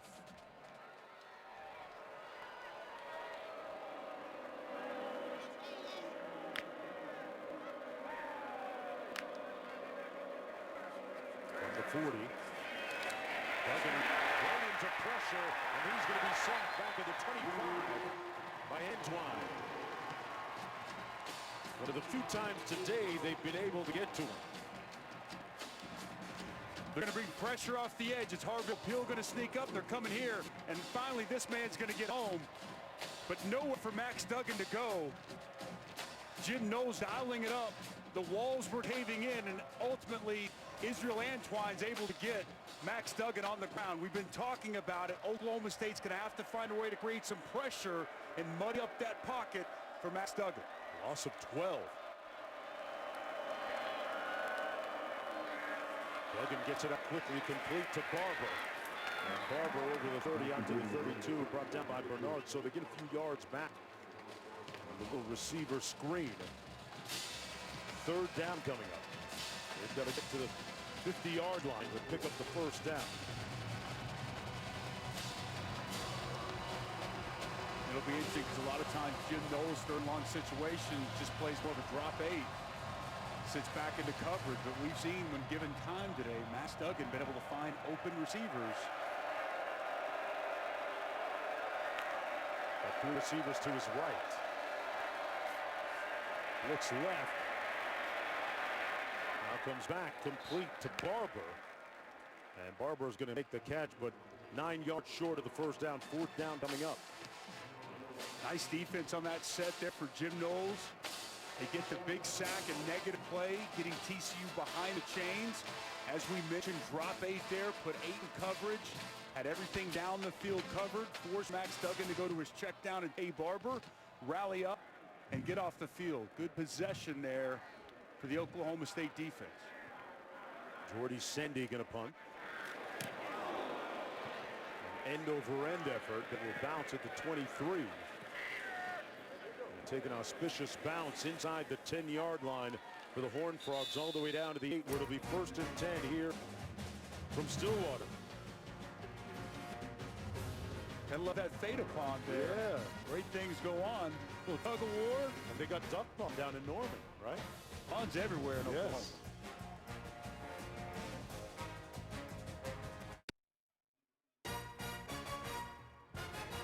Yes. ESPN College Football. Brought to you by Jersey Mike Subs. Be a sub above. And Northwestern Mutual. Spend your life living. Great picture there of Pete's Pet Posse, a program on campus that allows students to interact with therapy dogs every day here. Popular days of the week include Mutt Mondays and Wagon Wednesdays. We don't deserve dogs. They're great. They even got their own cars. Fantastic. I want to be with Charlie with the glasses on. Ben's best friend. You got Roster. Yeah. You got Penny at home. Love the dogs. Never a bad day when they're around. Hubbard having a good one here. trying to go off to the races.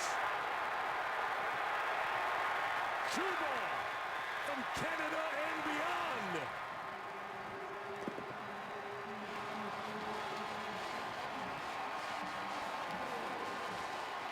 That is track speed.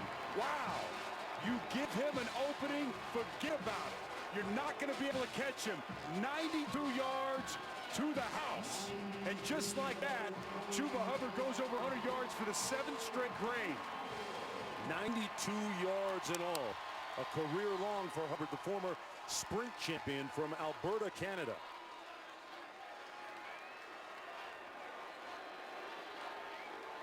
And the fans here in Stillwater begin to chant his name after that dart across the plains. The extra point is good. They lead 24-17. Well, nobody has as many explosive plays in college football as the Oklahoma State Cowboys. And nobody has as many rushing yards in all of college football as that man. How did he get the hole to take it to the house? I'll show you on the other side.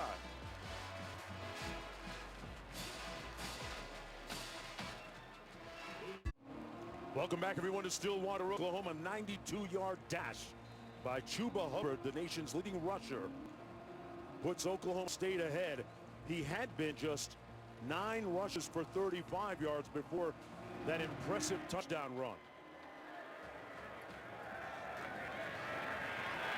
On the return, it's Darius Anderson. And Anderson brought down right around the 20-yard line, but there's a flag down on the play. Okay, let's take a look at this. The left side of the offensive line. Marcus Keys is going to wash down 94. 76 Galloway gets up to 30. They put 91 in a bind with an arc release. He has to play the quarterback. The sliver opens, and Chuba Hubbard takes it to the house. Nice job by the left side of the offensive line, opening up a big hole. And that's all it takes with one of the most explosive players in all of college football. You saw some of that 10.55 100-meter speed on display. A guy that was a provincial state sprint champion, actually had aspirations at one point of running on the Canadian Olympic team until football took over and he put on about 15 or 20 pounds. Right now going about 200 plus.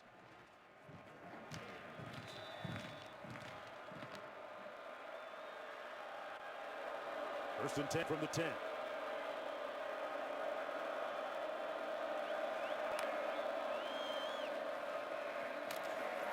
Anderson trying to weave his way between the tackles, nowhere to go. Between a stout defense, Israel Antwine, the first one to make the hit on Anderson. That counter play that they love to run so much. And it was Israel Antwine, 95, also 92, Cameron Murray. Israel Antwine, the Colorado transfer, having a nice start to this second half.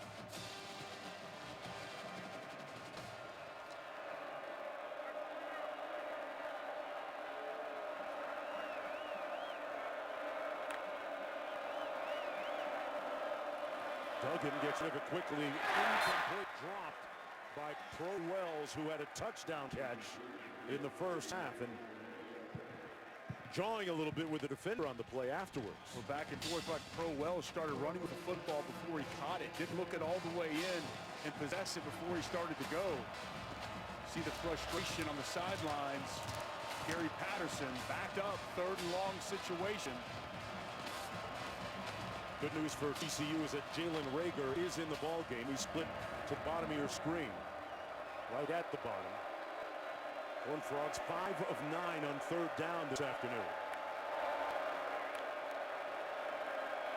Cowboys come with a little bit of pressure. Duggan into the end zone. Throws it up for grabs and picked off at the 29 by Bernard. A poor decision with the good pressure from Malcolm Rodriguez. Well, this is a freshman mistake we haven't seen a lot of from Max Duggan so far this season. Flag is on the field. Let's see the call. On the field is an interception by Oklahoma State.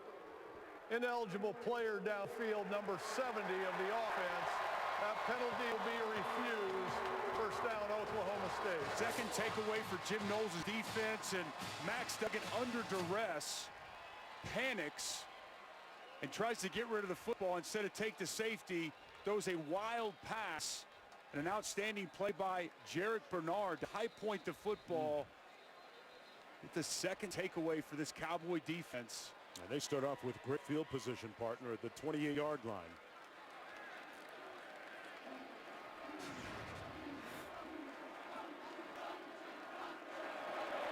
You see he gets under pressure.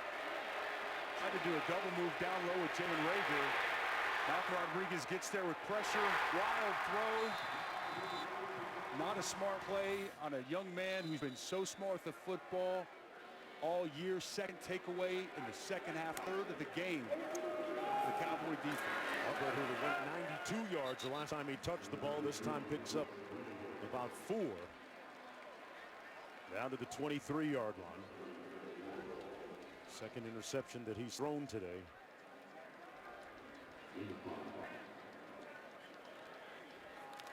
Second down and 5. Little bunch formation to the top of your screen. 3 receivers out there for Oklahoma State.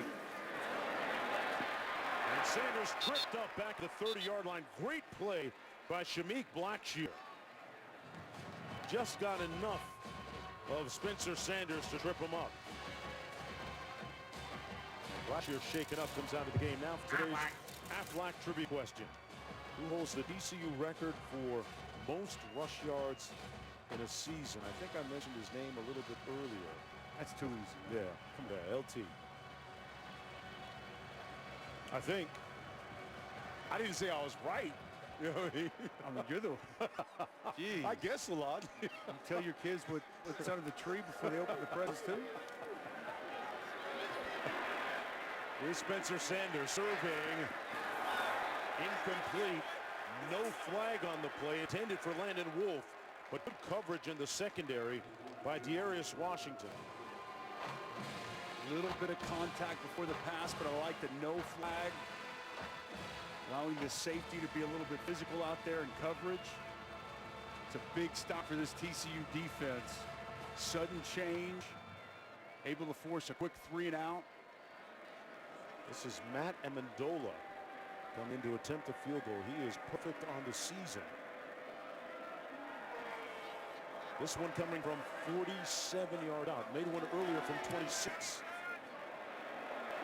And that is going to be his first misfire of the year. So TCU comes out looking good out of this one. Coach Gundy, you remember him? He was the guy with the famous press conference years ago. It was a while ago. Lots happened since then.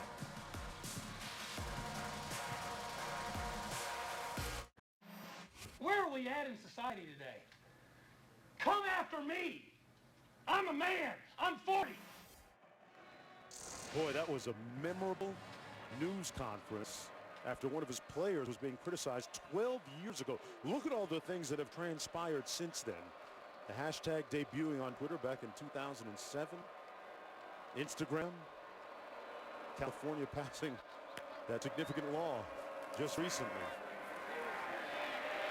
Duggan diving forward to the 33-yard line. I like the fact that Coach was protecting his player in that news conference. People forget the context of what brought about that response by Coach Gundy. And he talks about his players like they're his children. Yeah, you know, I think he's changed quite a bit since then too, right? I mean, he kind of talked to us about how fiery he once was, and he's dialed back a little bit, but that was very interesting, talking about coaching a team, having a bunch of players, exactly like being a parent and having children of your own. 2nd and 9. Of course, he actually has more hair now than he did then. Quite a bit more. Usually goes the other way. Duggan fires wide open at the 41-yard line. First down to Rager, Olivia. As you look at that list of all the things, especially in technology, that have changed in that 12 years, how many times yesterday did both him and offensive coordinator bring up phones? They're constantly competing with cell phones and all the distractions that kids today have.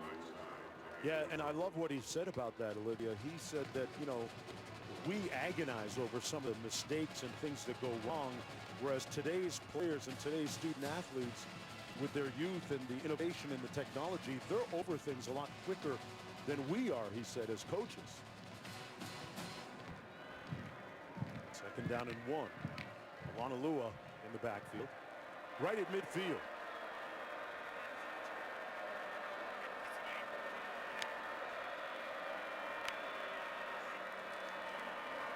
Alonalua going to get the opportunity and picks up the first down. Got about 3 on the play. Well, I don't know if y'all were listening earlier, but now it's time for today's Aflac trivia question. I kind of gave the answer away. Who holds the TCU record for most rush yards in a season? LT. Monster. That was incredible. TCU and for the Chargers. I think I should reschedule that test, that Aflac, and have a makeup test. I did give it away. I give the answers to the test, man. My bad. Pressure coming. 1st and 10. They try to heat him up, and they get to him back at the 46-yard line. Malcolm Rodriguez with the big play in the sack. The former high school wrestler. Well, I talked about this earlier in the game. They're going to have to find a way coming out of half to generate a pass rush. You see it come here, and then ultimately it's going to be Malcolm Rodriguez who's going to be able to get the sack. They got almost no pass rush in the first half, and you see Jim Knowles dial it up on first down. The second time in the second half, they've been able to get a blitz come home and get a sack to get TCU behind the chains. 2nd and 15 as a result. Alonalua to the boundary down to the 35-yard line. Got a few yards back. Rodriguez with another tackle. It was Malcolm Rodriguez, number 20 for Oklahoma State. In that win last week, had the big interception, a pick 6. Pretty much the game-winning touchdown in their win at Iowa State. And he has been a big-time performer. You really like him, don't you? I like him a lot. Selfless football player, just a true football player. Not very big, not very fast. Converted from safety to linebacker, and has been an excellent player in this defense throughout the course of the season and here today. He's been in our last 2 tackles, 3rd down and 8. Duggan has completed 13 of his last 15. He takes off. He's going to be stopped up short of the first down.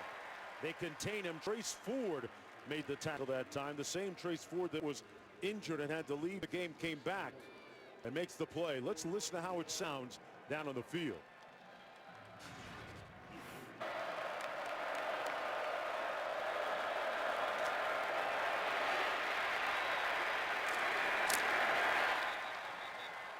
You hear a helmet smacking down there, Dusty. Eamon Abagbamiga comes in, bringing some heavy lumber at the end of that play.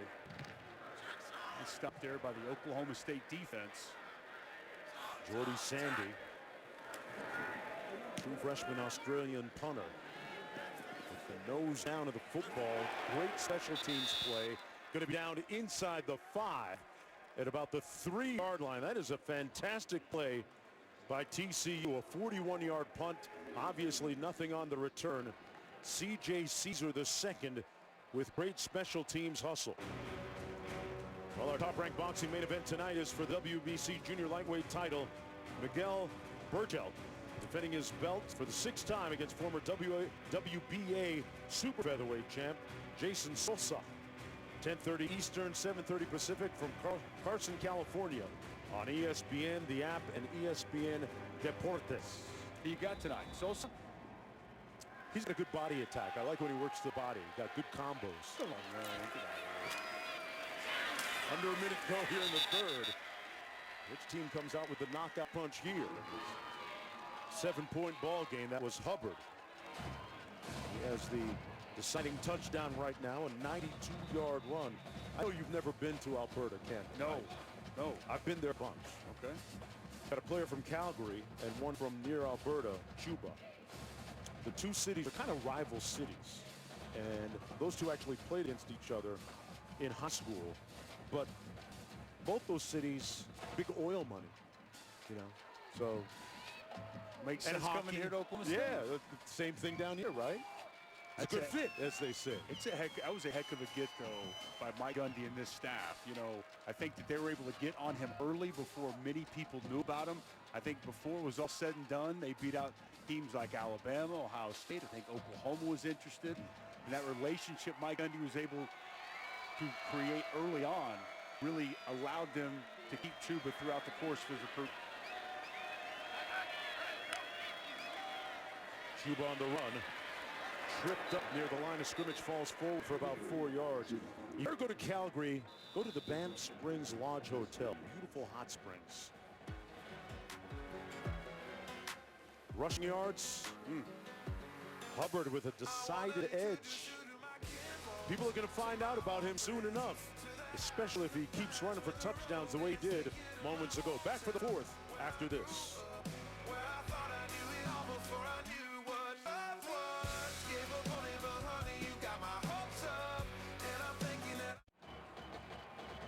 You're watching ESPN College Football presented by PlayStation under a bright sky here in Stillwater, Oklahoma.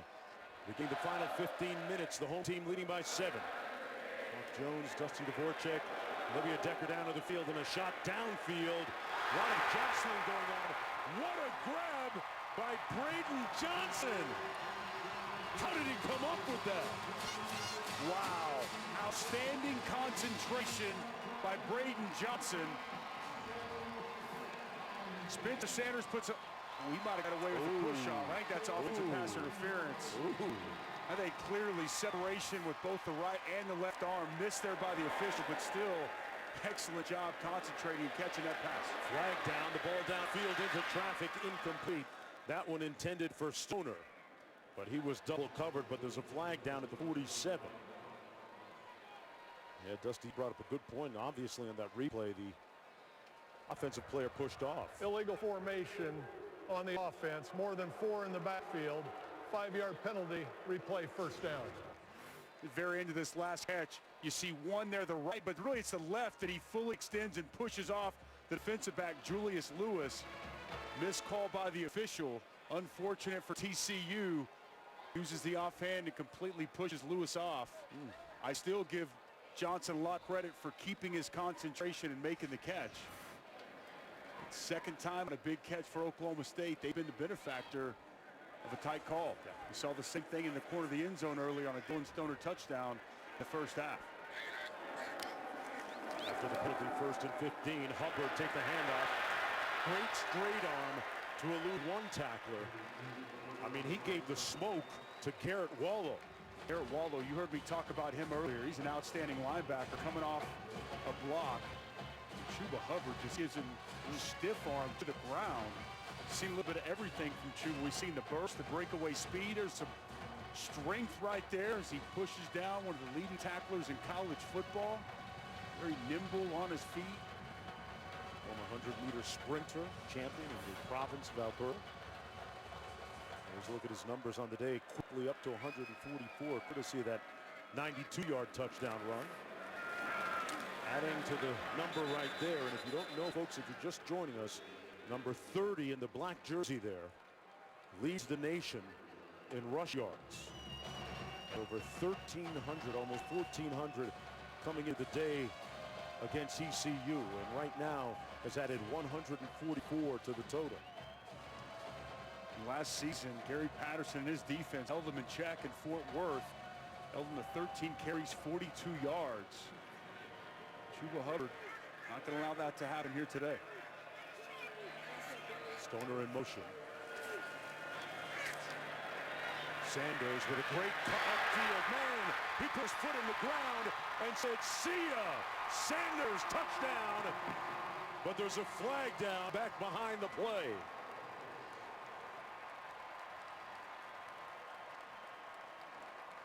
I think this could be a little motion. Man, this is going to come back. But man, is he explosive, Dusty. He is. Ben Wilson, the linebacker.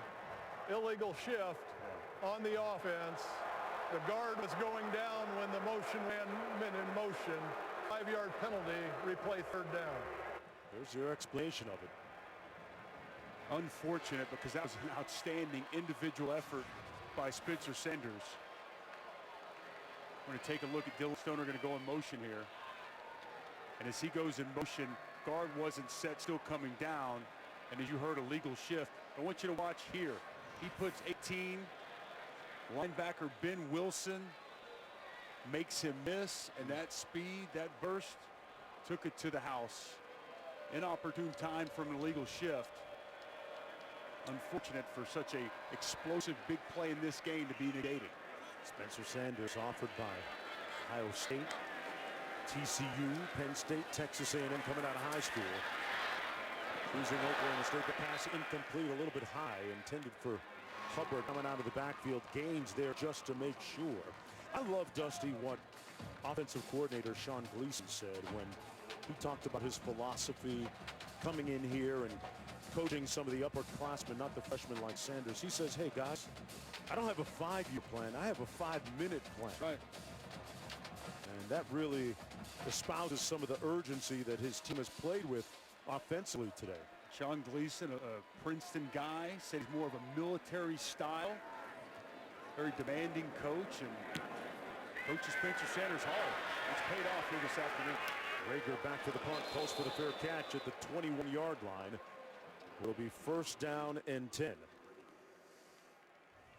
Well, they are in the home stretch and galloping towards the finish line with the Cowboys holding a 7-point lead.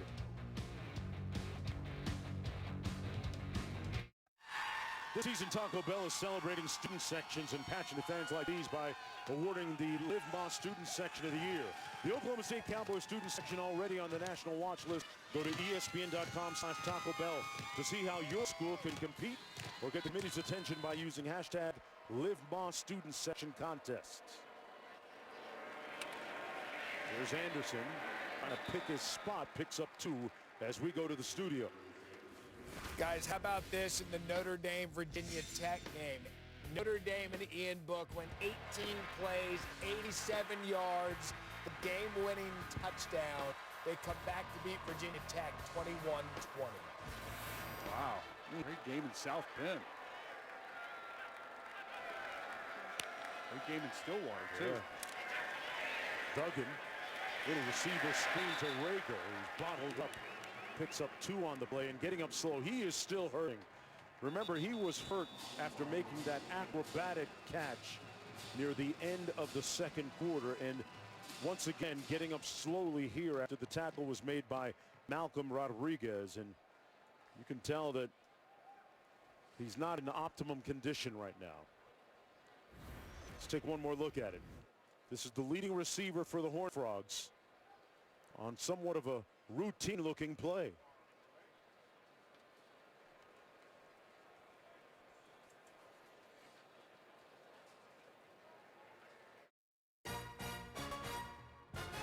ESPN College Football is presented by PlayStation 4, the best place to play, and in part by Aflac. Aflac can help you tackle the bills health insurance doesn't cover.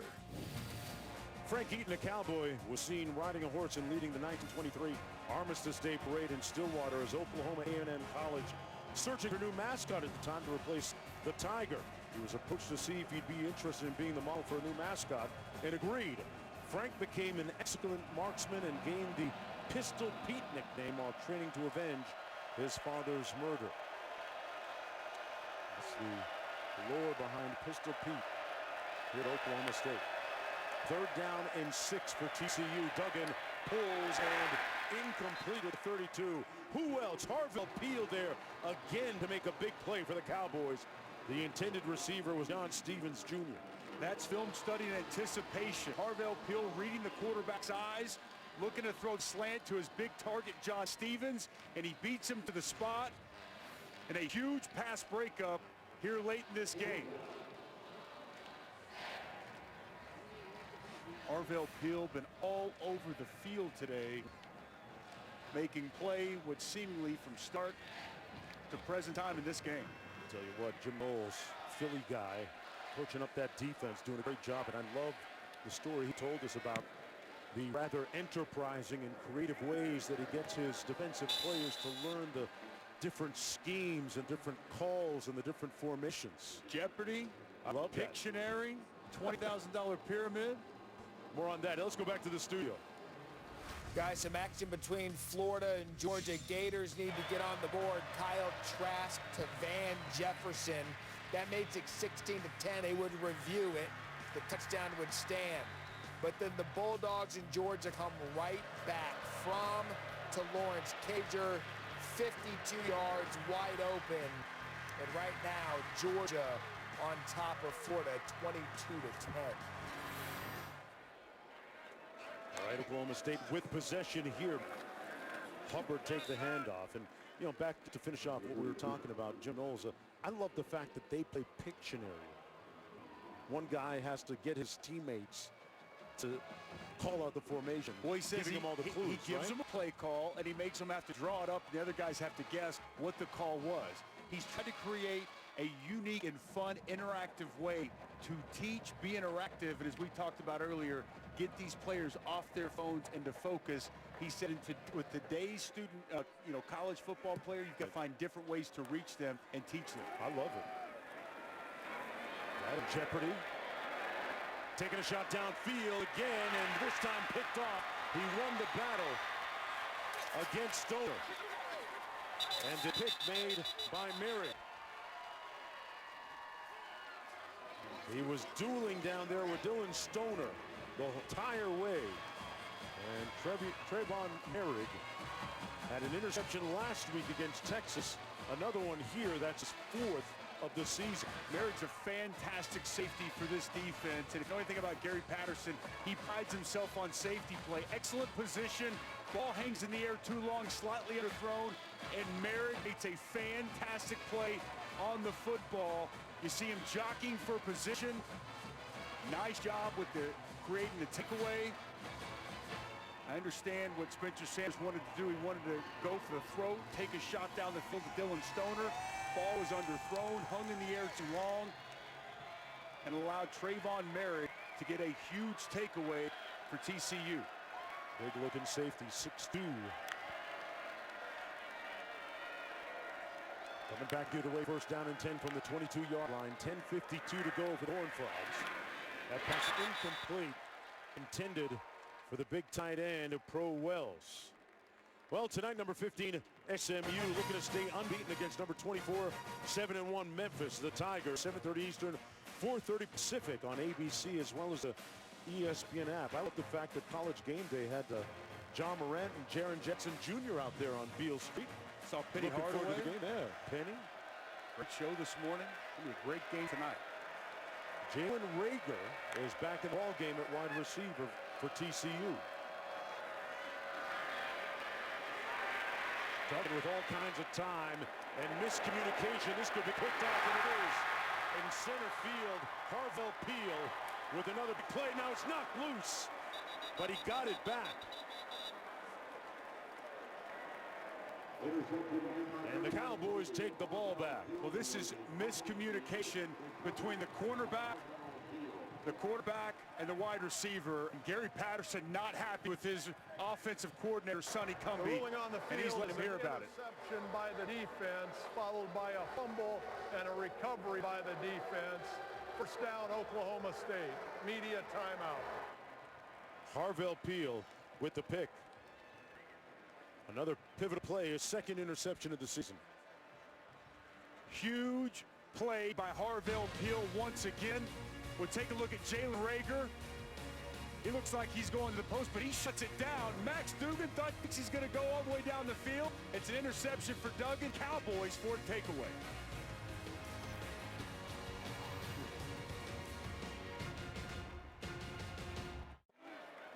TCU head coach Gary Patterson a little bit hot on the sidelines after that last reception.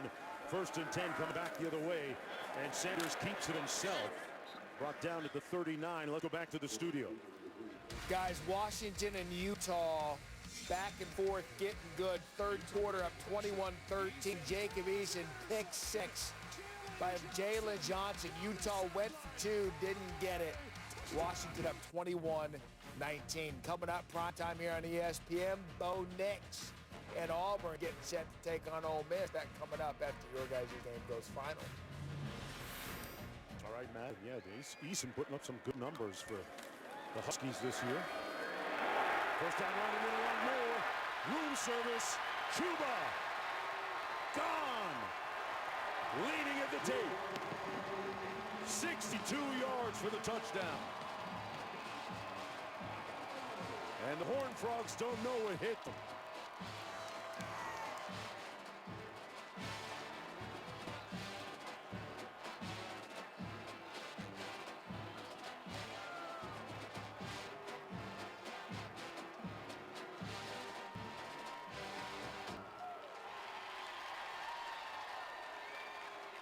Hubbard has gone over 2 Bills today now. 17 rushes, 208 yards, couple of touchdowns. Remember, this is a guy that in the first half had less than 40 yards rushing. The dam broke, partner. What's the old saying? If you give him an inch, he'll take a mile. That's what it is with Chuba Hubbard. Doesn't take much. Excellent blocking up front. Center gets to the second level. We'll show you exactly how it happened on the other side of this break.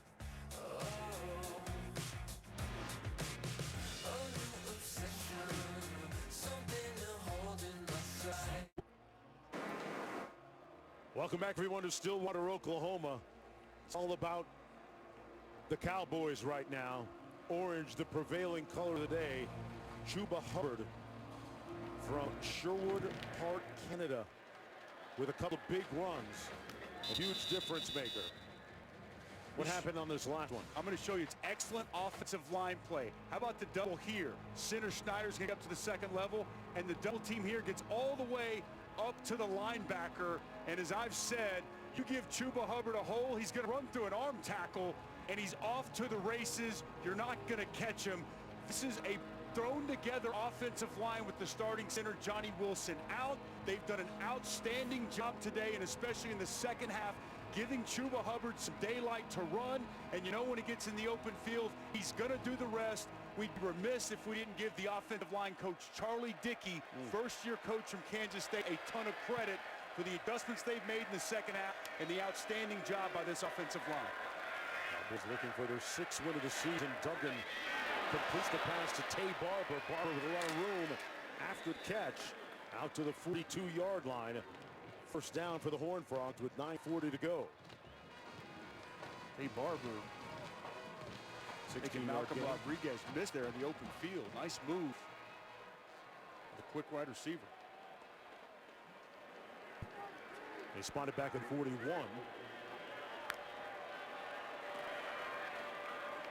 Duggan keeps it.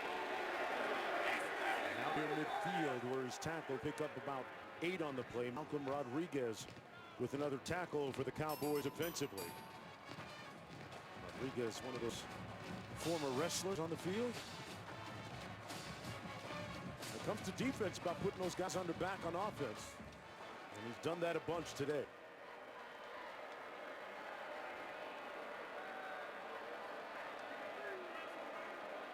Second and 1.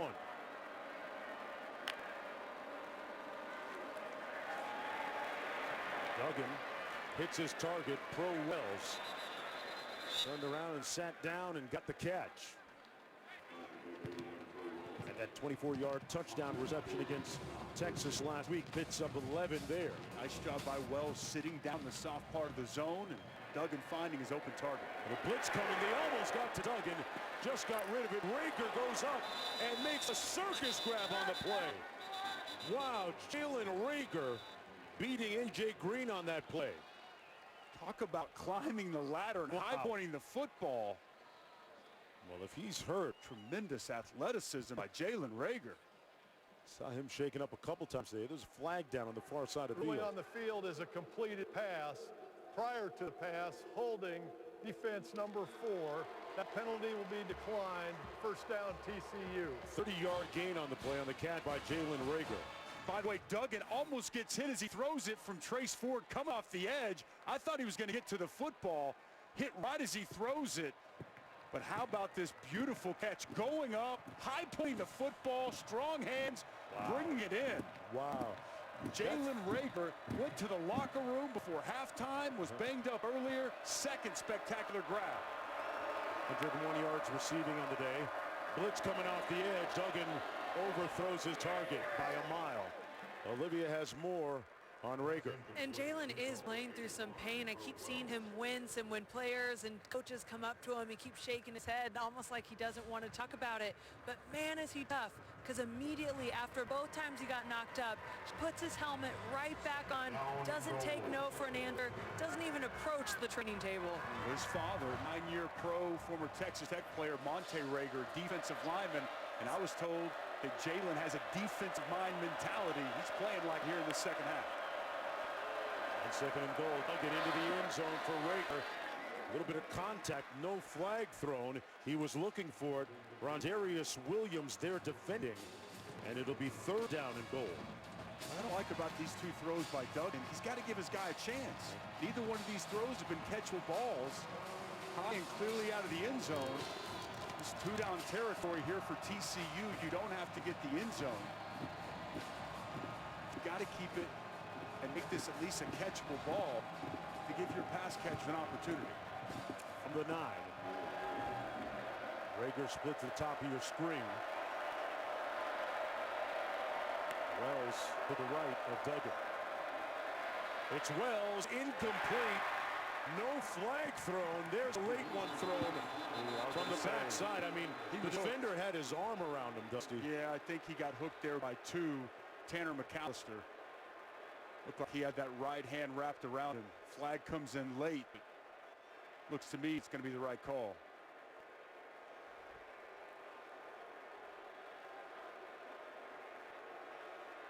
Yeah, Tanner McAllister looked like he had that right arm around the big tight end. Pass interference on the defense. Ball will be placed at the 2-yard line. Automatic first down. Looking to go on the post or big tight end. Touchdown play from earlier. Hooks him there, guys. I mean, he gets both hands around him. You can clearly see it. It's the right call by the official. Unable to continue his route and go up and try to make that catch. First and goal from the 2. Lanalua brought down at about the 1-yard line. Jaywo Lanalua often gets the ball out of Wildcat. That time took the handoff from Duggan. What does a touchdown or a score here do? We'll see, perhaps. Duggan going quickly. They came over top. And the whistle blows with ball shy of the end zone, just inside or at the 1-yard line. It'll be third and goal. TCU going nowhere. Devin Harper jumps over the top and doesn't allow Duggan to get any forward momentum. Surprise, as you mentioned, we haven't seen some Wildcat. Lanalua, the big 240-pound running back. He's behind Duggan to his left. 3 receivers at the top of the screen. Lanalua gets the opportunity and in the end zone. Touchdown, TCU. It's good pad level right there by Lanalua. Wasn't much to be had. He gets hit in the backfield, lowers his pad, stretches his arm, and gets into the end zone to make this a 1-score game. Excellent drive by TCU, responding, going down 2 scores. They get it done quickly. Huge catch by Jalen Rager and cap it off with a nice touchdown run. That's the 5th rushing touchdown of the season for Lanalua. The ruling on the field of a touchdown is under further review. We're looking at this touchdown. See if perhaps his knee or his forearm or his hip touched shy of the end zone before the ball had broken the plane. As I mentioned, he got low. He lowered his pad leverage to get underneath the defenders. Did anything touch the ground prior to that ball crossing the goal line? Not from that look. That was a little inconclusive. Great look. Ooh, how about this fantastic look? He's in. I think that's clearly a touchdown. Yeah, without question. Excellent look there by our camera guys. Right down the goal line. Love that shot. Should be pretty quick work for the referee. Lanalua 2nd in rush yards on the team coming into the game today.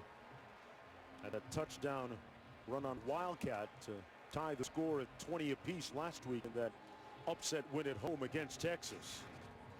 Great rushing compliments in the backfield between Anderson and Lanalua.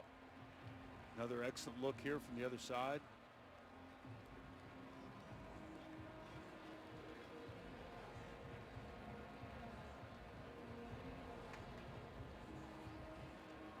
Officials still reviewing this. But Alonalua, you mentioned his size, 6'3", 240. He moves guys. If there's ever a running back built for red zone inside 5, short yardage, that's Shewo Alonalua. And the big play that really kind of set that potential touchdown run up, if it stands, was that pass interference against Wells. After reviewing the play, the ruling on the field stands as called. Touchdown. It's a one-score game, as you pointed out, partner, with 7:11 to go. How big was that score? Huge response. I mean, listen, this is just like their coach, just a tough, gritty football team. And you got to give Max Duggan a lot of credit, too. 3 interceptions so far today. Clearly, Jalen Reagor and him were on 2 different pages on the last interception.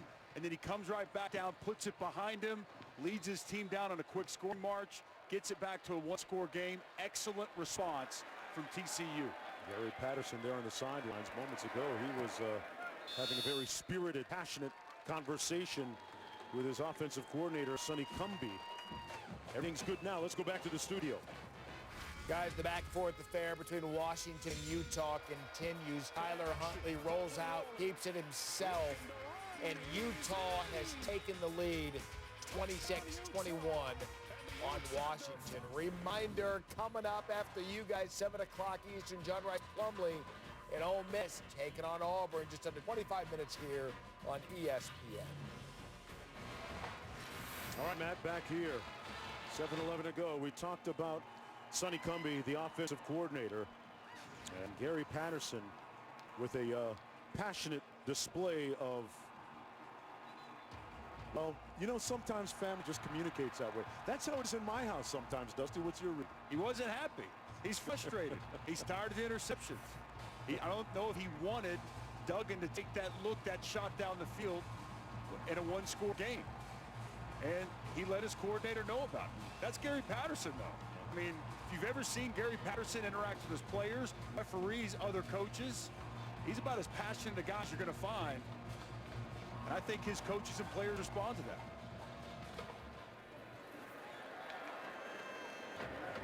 7:11 to go. And they'll take it out at the 25-yard line. Well, SportsCenter tonight after Top Rank Boxing, Michael Eaves and Zubin Mehenti on the JOB. They'll have the UFC 254. Masvidal and Diaz post-fight coverage, plus Canelo Alvarez and Sergey Kovalev reaction, with Canelo looking for a world title in his 4th weight class. Wow. And Herbie's biggest Week 10 takeaways, SportsCenter after boxing on ESPN, as well as the ESPN app. We've been talking about Chuba Hubbard since before this game started. Jonesy, his 4th 200-yard game of the season. What's he got left in the tank late in the 4th quarter?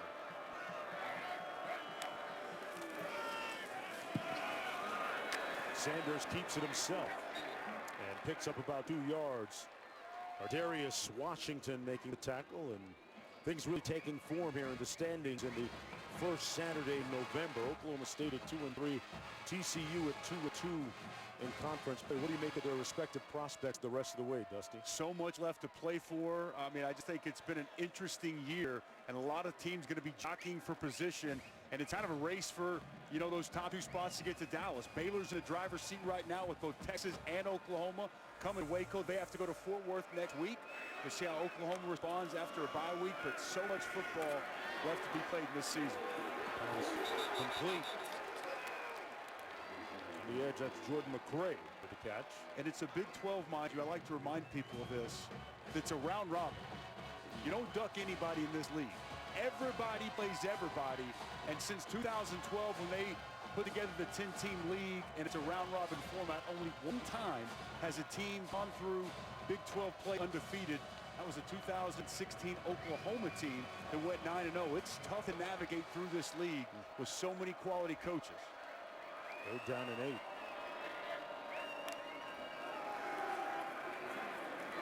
Sanders, the sideline complete. McCray made the catch, but short of the 1st down. And you're talking about the Big 12. This is the Big 12 conference that defensively we see some stout defenses now, like that play made by TCU.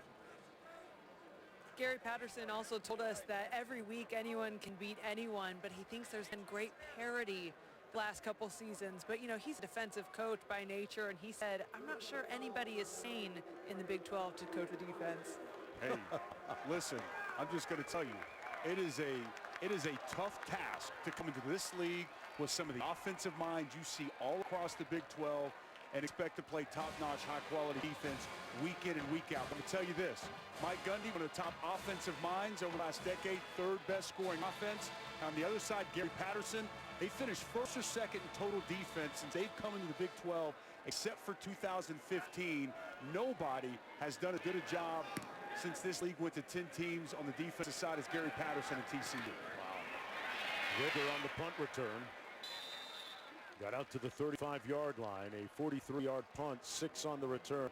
We have seen some pyrotechnics, some real fireworks receiving the football today, some great catches.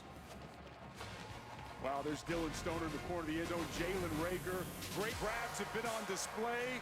Great finish coming your way. What a fantastic afternoon, Jalen Rager. Man, he's got some hops, over 40-inch vertical.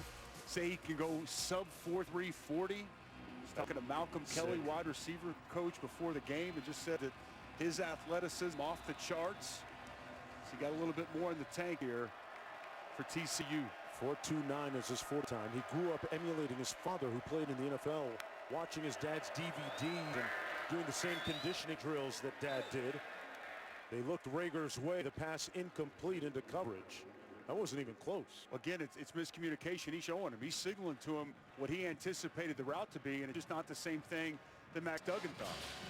A little disappointing for Rager at times this year with the lack of continuity. Different quarterbacks in there, different times, Delton and Duggan.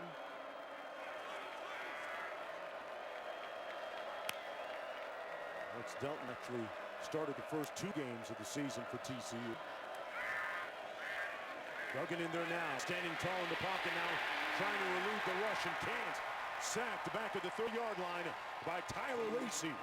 Well, this is a coverage sack right here. Just a 3-man rush, and I can assure you, Max Duggan not going to force it again after the tongue lashing we saw earlier on. Here's Lacey, and you know, he missed the last couple of games. Oklahoma State got him back last week. He's just going to continue to fight. Initially goes down, but he gets up after the pressure is forced by 92 Cameron Murray and gets a big, much-needed sack. 4th one of the day for the Cowboys. That's where Lacey's going to have to take his DBs out for a meal after the game, because they helped him out with great coverage down the field.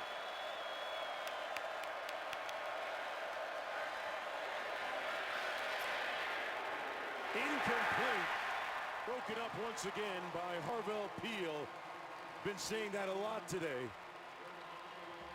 So many times he's been around the football making key and pivotal, significant plays. How about this blitz here by Eamon Ogbonbiamiga? I mean, right up in your kitchen. He comes clean, sidesteps a running back, and a big pop on Max Duggan. You can tell he's a tough kid, but he was feeling that one. Big shot there. The linebacker from Alberta, Canada, has had a spectacular season to this point. Amen. At the 25 on the punt return. Out to the 35-yard line. 1st and 10 from there. That was Stoner. I see what you did there with the amen. I see. Preach, Dusty. 45-yard punt, 10 on return. That'll be 1st and 10 from about the 35-ish. There's a flag down on the play as well. And Duggan looks a little foggy on the sidelines. Personal foul, unnecessary roughness, number 28 of the kicking team. That 15-yard penalty will be added to the end of the run. 1st down, Oklahoma State. Looks like Nick Bradford in there. The penalty. Big 12 now on ESPN Plus is the exclusive home of the weekly Les Miles All Access Show. Plus, you get more than 40 men's basketball games, including 15 that feature TCU or Oklahoma State, and hundreds of other Big 12 games. Sign up today at ESPNplus.com/Big 12 now. Mike Boynton, outstanding basketball coach here, doing a great job in the recruiting world. They had an exhibition game last night. Jamie Dixon at TCU's done an excellent job with that program. Big 12, don't sleep on their hoops now. I Quality lead. I saw Marcus Smart, who played here at Oklahoma State for years. The Boston Celtics now have a big game for the C's earlier this week. And this is Spencer Sanders on the keep. Got the first down and wisely goes down to the 35. Back to Matt in the studio. All right, guys, we're keeping an eye on Florida and Georgia. Kyle Trask finds Freddie Swain for the touchdown. 24-17. Now Georgia with the ball late in the fourth quarter. Coming up on Matt Luke and Gus Malzahn. Some pregame pleasantries. 7 p.m. Eastern coming up here on ESPN. Guys? All right, Matt, under 4 minutes to go here. 7-point lead for the Cowboys with possession of the football. Both teams with their full complement of 3 timeouts remaining. Spencer Sanders been a real weapon running the football today. Nice job by Jelani Woods. Helps set that edge. Hubbard taking his time, tip throwing through the tackles. Russ Blacklock making the stop there. It was interesting listening to Sean Gleason talking about his starting quarterback, Spencer Sanders. Now, said that Sanders has that gunslinger mentality, but he doesn't want to rein it in too much. Want to strike that nice balance of letting him be who he is, but still play within the framework of what he wants to do offensively. Well, there were some Week 9 upsets in the Big 12, and none bigger than, well, you know who lost last week.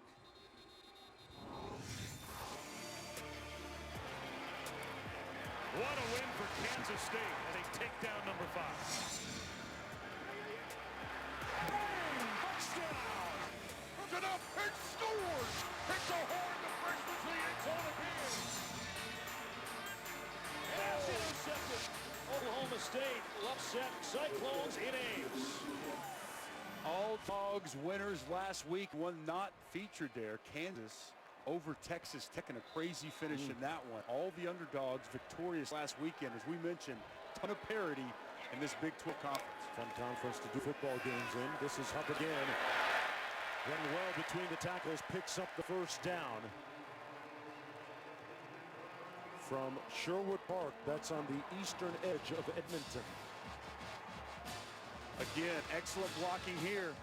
I mean, this is what they've been doing all day long, that inside run, and those combination blocks between the guard and especially the center, Rye Schneider, getting up to the second level. Bryce Bray's been in there making blocks. To the left side, Marcus Keys, Dylan Galloway, Tevin Jenkins on the right. Give these guys their props. This is as good a front seven as the Big 12 has to offer, leading the conference in rush defense. And Oklahoma State now up over 300 yards on the ground this afternoon. Sanders taking it into the boundary, pushed out of bounds. Yeah, Hubbard, yeah, take a seat, Sanders. You deserve one, bro. Washington pushed him out of bounds, but back to Hubbard. Over 200 yards rushing, 219, and the meter still running. To give you a sense of where he's from, Edmonton, Alberta is about 3 hours north of Calgary, Alberta, the former Olympic city for the Winter Olympics. He's from the eastern edge of the city, Sherwood Park. There's a great resort out there, Lake Louise. I'm going to take you there sometime. Come on. You and I go camping, grab the girls, huh? Lacey and Sarah, we go out there camping. Hey, stare up at the stars at night. Don't be talking about it. You better be about it. 2nd and 9. Sanders keeping it again, and he's going to slide down. They're in clock burning mode right now. Hubbard getting shout outs out there from a lot of different people right now. Hi, Chuba. This is Wayne Gretzky, and I just wanted to pass on our congratulations from everyone in Edmonton. We're all really proud of you. Keep going. Maybe the greatest hockey player ever to do it, Wayne Gretzky right there. Shouting out his guy from Edmonton. You're going to say maybe? That's the great one. Come on, man. Okay. That's like Michael Jordan. You got Canadian flag over there. Look at that. That's pretty cool, though. Wayne Gretzky taking some time out to give Chuba Hubbard a shout-out. Very cool. I'm telling you, Canada, man, they produce more than wheat and hockey players. You know, got some football guys now doing their thing. Hey, man, former sportscasters formerly from Canada. Yeah. Our late great friend, John Saunders at the network. Our fantastic partner standing right next to me, Mark Jones. I was waiting for you. Hey, man. 3rd and 13. See if the Cowboys can put this one on ice. Hubbard down to the 26-yard line, brought down by Ben Wilson. And TCU going to be forced to burn a timeout here. They got one left with 2:09 to go. And I like that decision there by Mike Gundy and Sean Gleason. How so? Because you've got an outstanding kicker. I understand that he's missed one today, but coming in today, he was perfect on the season. And the last thing you want to do is put the ball in harm's way and potentially have a turnover. So there may be some people say, why don't you throw the football there? I think that's a good, smart decision. Keep it on the ground, stay safe, and put your quality field goal kicker on the field. It's been quite the day for Chuba Hubbard. That didn't do much in the first half, had a very quiet second quarter, but that's 92 yards to the house. They were just looking at his shoe bottoms on that one and this one. This one went for 60 plus. And he leaned in at Tate. You see that at the end? Yeah, they said that he had a chance to run on the Canadian Olympic sprint team had he desired so. And yeah, this was coming into today, so you can add 223 on top of that. And just take a look at that list if you can, ladies and gentlemen. Those are the past 4 Heisman running back winners. You got to go all the way back to Ricky Williams, who had a better first 8-game stretch than Chuba Hubbard. Huge field goal here by Matt Amendola. 43 yards out. Perfect on the season, and still perfect. And that should put this game on ice. The lead swells to 10 with 2:04 to go. That guy is cash. And so has Spencer Sanders did.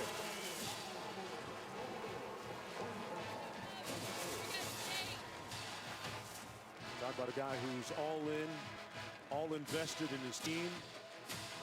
It's the kind of spirit you want to see from your quarterback. And I want to give some credit to Mike Gundy and Sean Gleason. I can tell you I do local radio on here.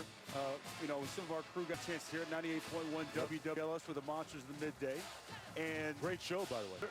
There's a lot of people that are ready to pull the plug on Spencer Sanders. And I was one that said, no, well, hold on now. Wow. This is a young kid. This is a freshman. He's going to have some mistakes. That's just part of it. And Mike Gundy stood by his side, never wavered. A lot of people were calling for Drew Brown, and I think that was a quality decision by Mike Gundy, Sean Gleason. Stand by your man, and he's really stepped up. Played well last week on the road in Ames, and probably had his best game to date here today against a quality defense in TCU. And my thoughts are, you saw the ball security being worked on. He's only going to continue to get better and better and better. Yeah, coaches were saying we are growing and learning alongside Sanders. And it's worked out today for them with 2:04 to go. Critical tipping point was that Texas Tech game. They could have pulled him after the 4 times that he put it on the ground, and they lost 3 of those fumbles. But sometimes when you show faith, it gets rewarded. And Sanders rewarded them big time here with a 10-point lead with 2:04 to play.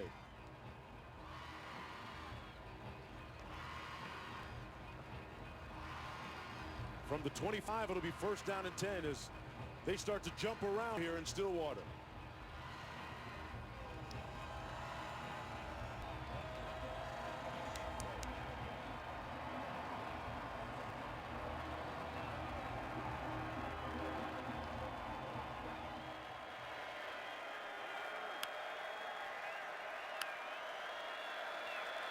Duggan back to pass. And he's a great athlete, isn't he? Picks up the first down out to the 41-yard line. Rodriguez makes the tackle. A couple of bad decisions today, though, by the true freshman really cost them. Some miscommunication, bad decisions. Had 3 interceptions today, and it was interesting because up until last week, he hadn't thrown a pick yet. We wanted him to take some more chances, shots down the field. He did that today, and it got him a little bit in trouble, but I would say the same thing similar to what I said about Spencer Sanders for TCU fans. Max Duggan, he's got an outstanding future at TCU. A lot to like about him throwing the football, and we've seen his mobility on display here today. Double clutches, completes it anyway to number 4, Tay Barber. You know, back in spring when he came on one of his visits, he was entrenched in all the meeting rooms and all the drills, watching his soon-to-be teammates practice and hung out with them afterwards. And boy, he was in the middle of everything. They knew he was coming when he was going to commit. 2nd and 3. That pass incomplete. Took a shot there. Trace Ford, outstanding true freshman out of Edmond. And he's running to the sidelines. Yeah, I think he got his hand hit. Trace Ford was able to get Injury home. timeout.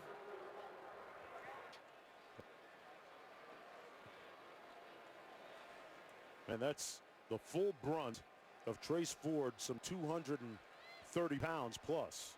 That's a tough kid. You know, something probably isn't right if he had to jog off. Alex Delton going to come into the game, the Kansas State grad transfer.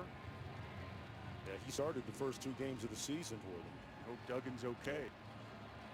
There's Michael Collins, 6'5" junior from New Canaan, Connecticut. And it's not going to be Delton. It is going to be Mike Collins. Collins a much better passer. You know, Alex Delton much more of a runner, pretty limited as a thrower. Collins a big quarterback, 6'5", 225, and a big live arm. From just off the Merritt Parkway in Connecticut. Native of New Canaan. Mike Collins completes his first toss to Hunt. To Valiant's Hunt. His 14th catch of the season. Get that chin strap right. Put that helmet on a while. Never too late to get a little bit of tick, right? Some burn on the field. Down by 10, plenty of work to go, not much time.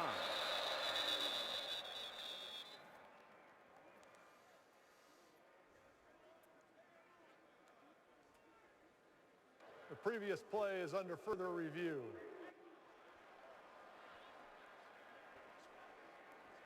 I think they're going to take a look at the spot here. Did he get past the marker? And Duggan looks like he's going to get back in the ball game as a result, too. Let's take one more look at that last play. It's a great sign.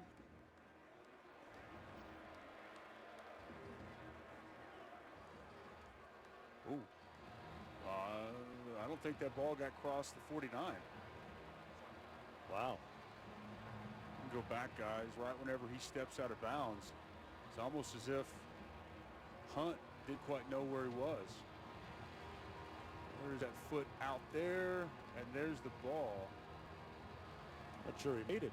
It's like he's going to be short, and that's unfortunate because he could have easily walked for the first down. I just don't think he quite knew exactly where he was on the field. And if that's the case, that's going to bring up 4th and short. You know, I was telling you guys, I have the utmost respect for both these coaches. Take a look at them. That's because the ball's in that left close. hand, and his right foot is shy of the 49. It's going to be interesting to see what they rule here. But I was telling you guys, I have the utmost respect for both these coaches.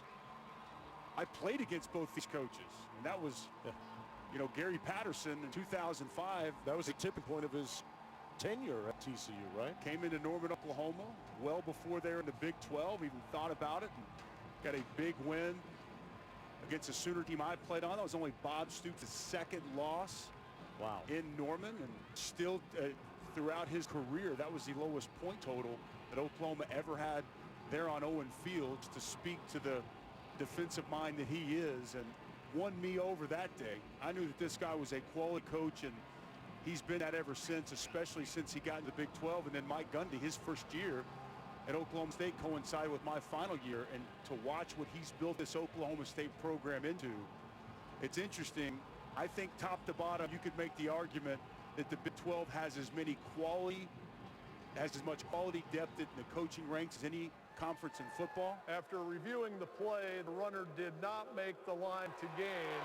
It'll be 4th down at the 49.5 yard line. I think there's as much quality, depth, and coaching ranks in this league as anywhere. And there's a lot of new young blood. Lincoln Riley, Tom Herman, Matt Campbell, Matt Rule. But it's these 2 old heads still getting it done for so long. Holding it down.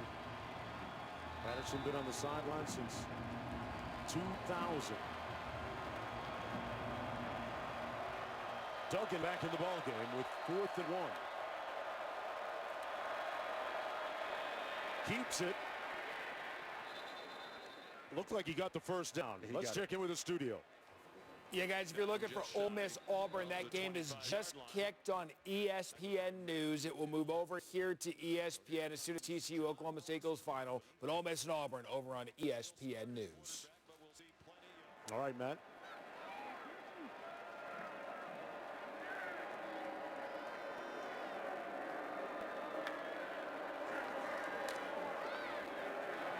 Duggan. Leo couldn't hang on with it. He was thinking about running before he made the catch. Olivia? Max Duggan kept clinching his hands into fists, trying to work out his hands, throwing the football as many times as he could before he took the field again. But guys, now Gary Patterson is speaking more with Sonny Cumbie, the offensive coordinator, more with Max Duggan, the quarterback. He's getting very involved in what could be one of their last drives. Urgency is the buzzword right now for the Horned Frogs. With 1.5 to go, no timeouts remaining. 2nd and 10. Duggan got rid of it, and incomplete at the 17-yard line, intended for Stevens. If something's going on, Duggan's not okay. He just took himself out of the game. You could see when he threw that football, he couldn't have a proper grip. He couldn't get everything he wanted into it. He is a tough kid, man. I give him so much credit, so much respect. Watch, he tries to bear down and throw this ball.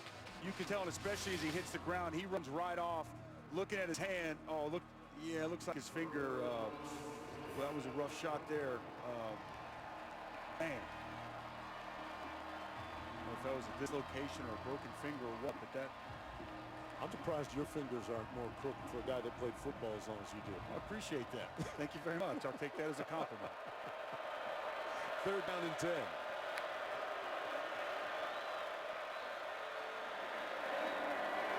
That's Collins.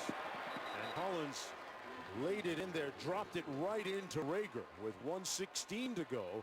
And he got a big chunk of real estate on that play to move the sticks. That was a heck of a throw. Cover 2, and he puts it right there in the honey hole. Open spot there in the cover 2 defense. Primetime dime as Rager skates out of bounds. Nice throw by Mike Collins. That was impressive. A 27-yard pickup. Down to 22. In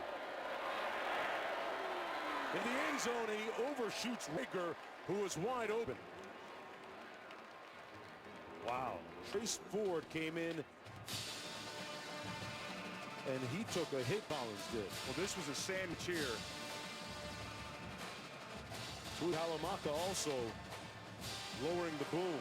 Trace Ford first from the edge, and Tuihalamaka right there in your face. Well, double impact on Mike Collins. Shakes it off, and he's going to come back for more. Pass rush for Oklahoma State, another thing, much more impressive here in the 2nd half. Collins on the quick out, incomplete. Good break on the ball by A.J. Green. He's done a nice job in the corner, 3-year starter. One of their best cover quarters in secondary. Well, look at, gosh, Duggan. He's still trying. Fiery, intense competitor. Once back in, I think this is why, you know, his teammates speak so highly of him, why he's won this football team over. Yeah, Rager in particular has taken a liking to his freshman quarterback. Says he's a great playmaker, great quarterback. He's young, but he'll be great one day. Right now with Collins' time. And he took a hit. Brought down to the 23. He got sandwiched. Jernigan was the first one to make the hit. With 52 seconds to go. 4th down coming up. Jaden Jernigan spins back. Quarterback steps up and boom, big hit. Amon-O cleans it up top. TCU going to try to cut this to a 1-score game. We're out of timeouts. There's 30 seconds to go. It's coming from 40 yards. Jonathan Song knocks it through. So it's a 1-score game with 22 seconds to play. So right now, Dusty, let's start with a potential onside kick and go from there. Well, you got to get that, right? First and foremost, it starts, you have to get the onside kick. We saw a controversial onside kick in Manhattan a week ago, right? But that's where it starts, and I think from there, we'll see how much time's left, but they'll have a little bit of time to be able to take a couple of shots, get out of bounds quickly, and then take a shot to the end zone. But it's a moot point if they're not able to convert a successful onside kick here. Yeah, they don't have any timeouts remaining, remember, with 22 seconds to go. But Duggan still thinks that he can get in there and perhaps TCU have a number miracle. 27 is now wearing number 29.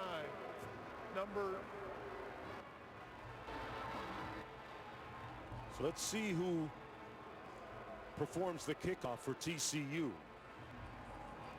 and how adept he is at the onside kick. Jonathan Song, who just connected on a field goal, is going to tee the ball up at the 35 here.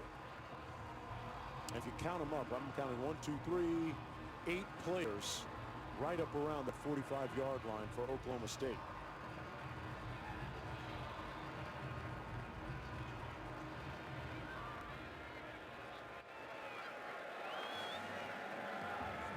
Here's the kick. Got a good bounce, but fielded cleanly by Oklahoma State and Jordan McCray as we check in with the studio. Okay, guys, probably about one kneel away from switching over to Ole Miss Auburn. That game is kicked and started on ESPN News. We will move it over. The second TCU Oklahoma State has concluded. All right, Matt, a big night of college football still to be played out on ESPN and ABC. Of course, that big one in Memphis, between Memphis and SMU. SMU undefeated. And the day it's been for that guy, Chuba Hubbard. Many of you might not have known about him before this afternoon, but for those of you that do, wow, you got more than what you expected, maybe. 223 yards rushing on 20 attempts. He was the story. Oklahoma State running for 307 yards on the league's best rush defense. That's a story. Excellent football game by two quality programs and two quality coaches, at Oklahoma State bowl eligible for the 14th straight year under Mike Gundy. All that without Wallace today. They win it. Oklahoma State does. College football scoreboard next. Ole Miss Auburn. For Olivia, Dusty, and our entire gang, I'm Mark Jones. Right now, we send you to the studio for College Football Scoreboard.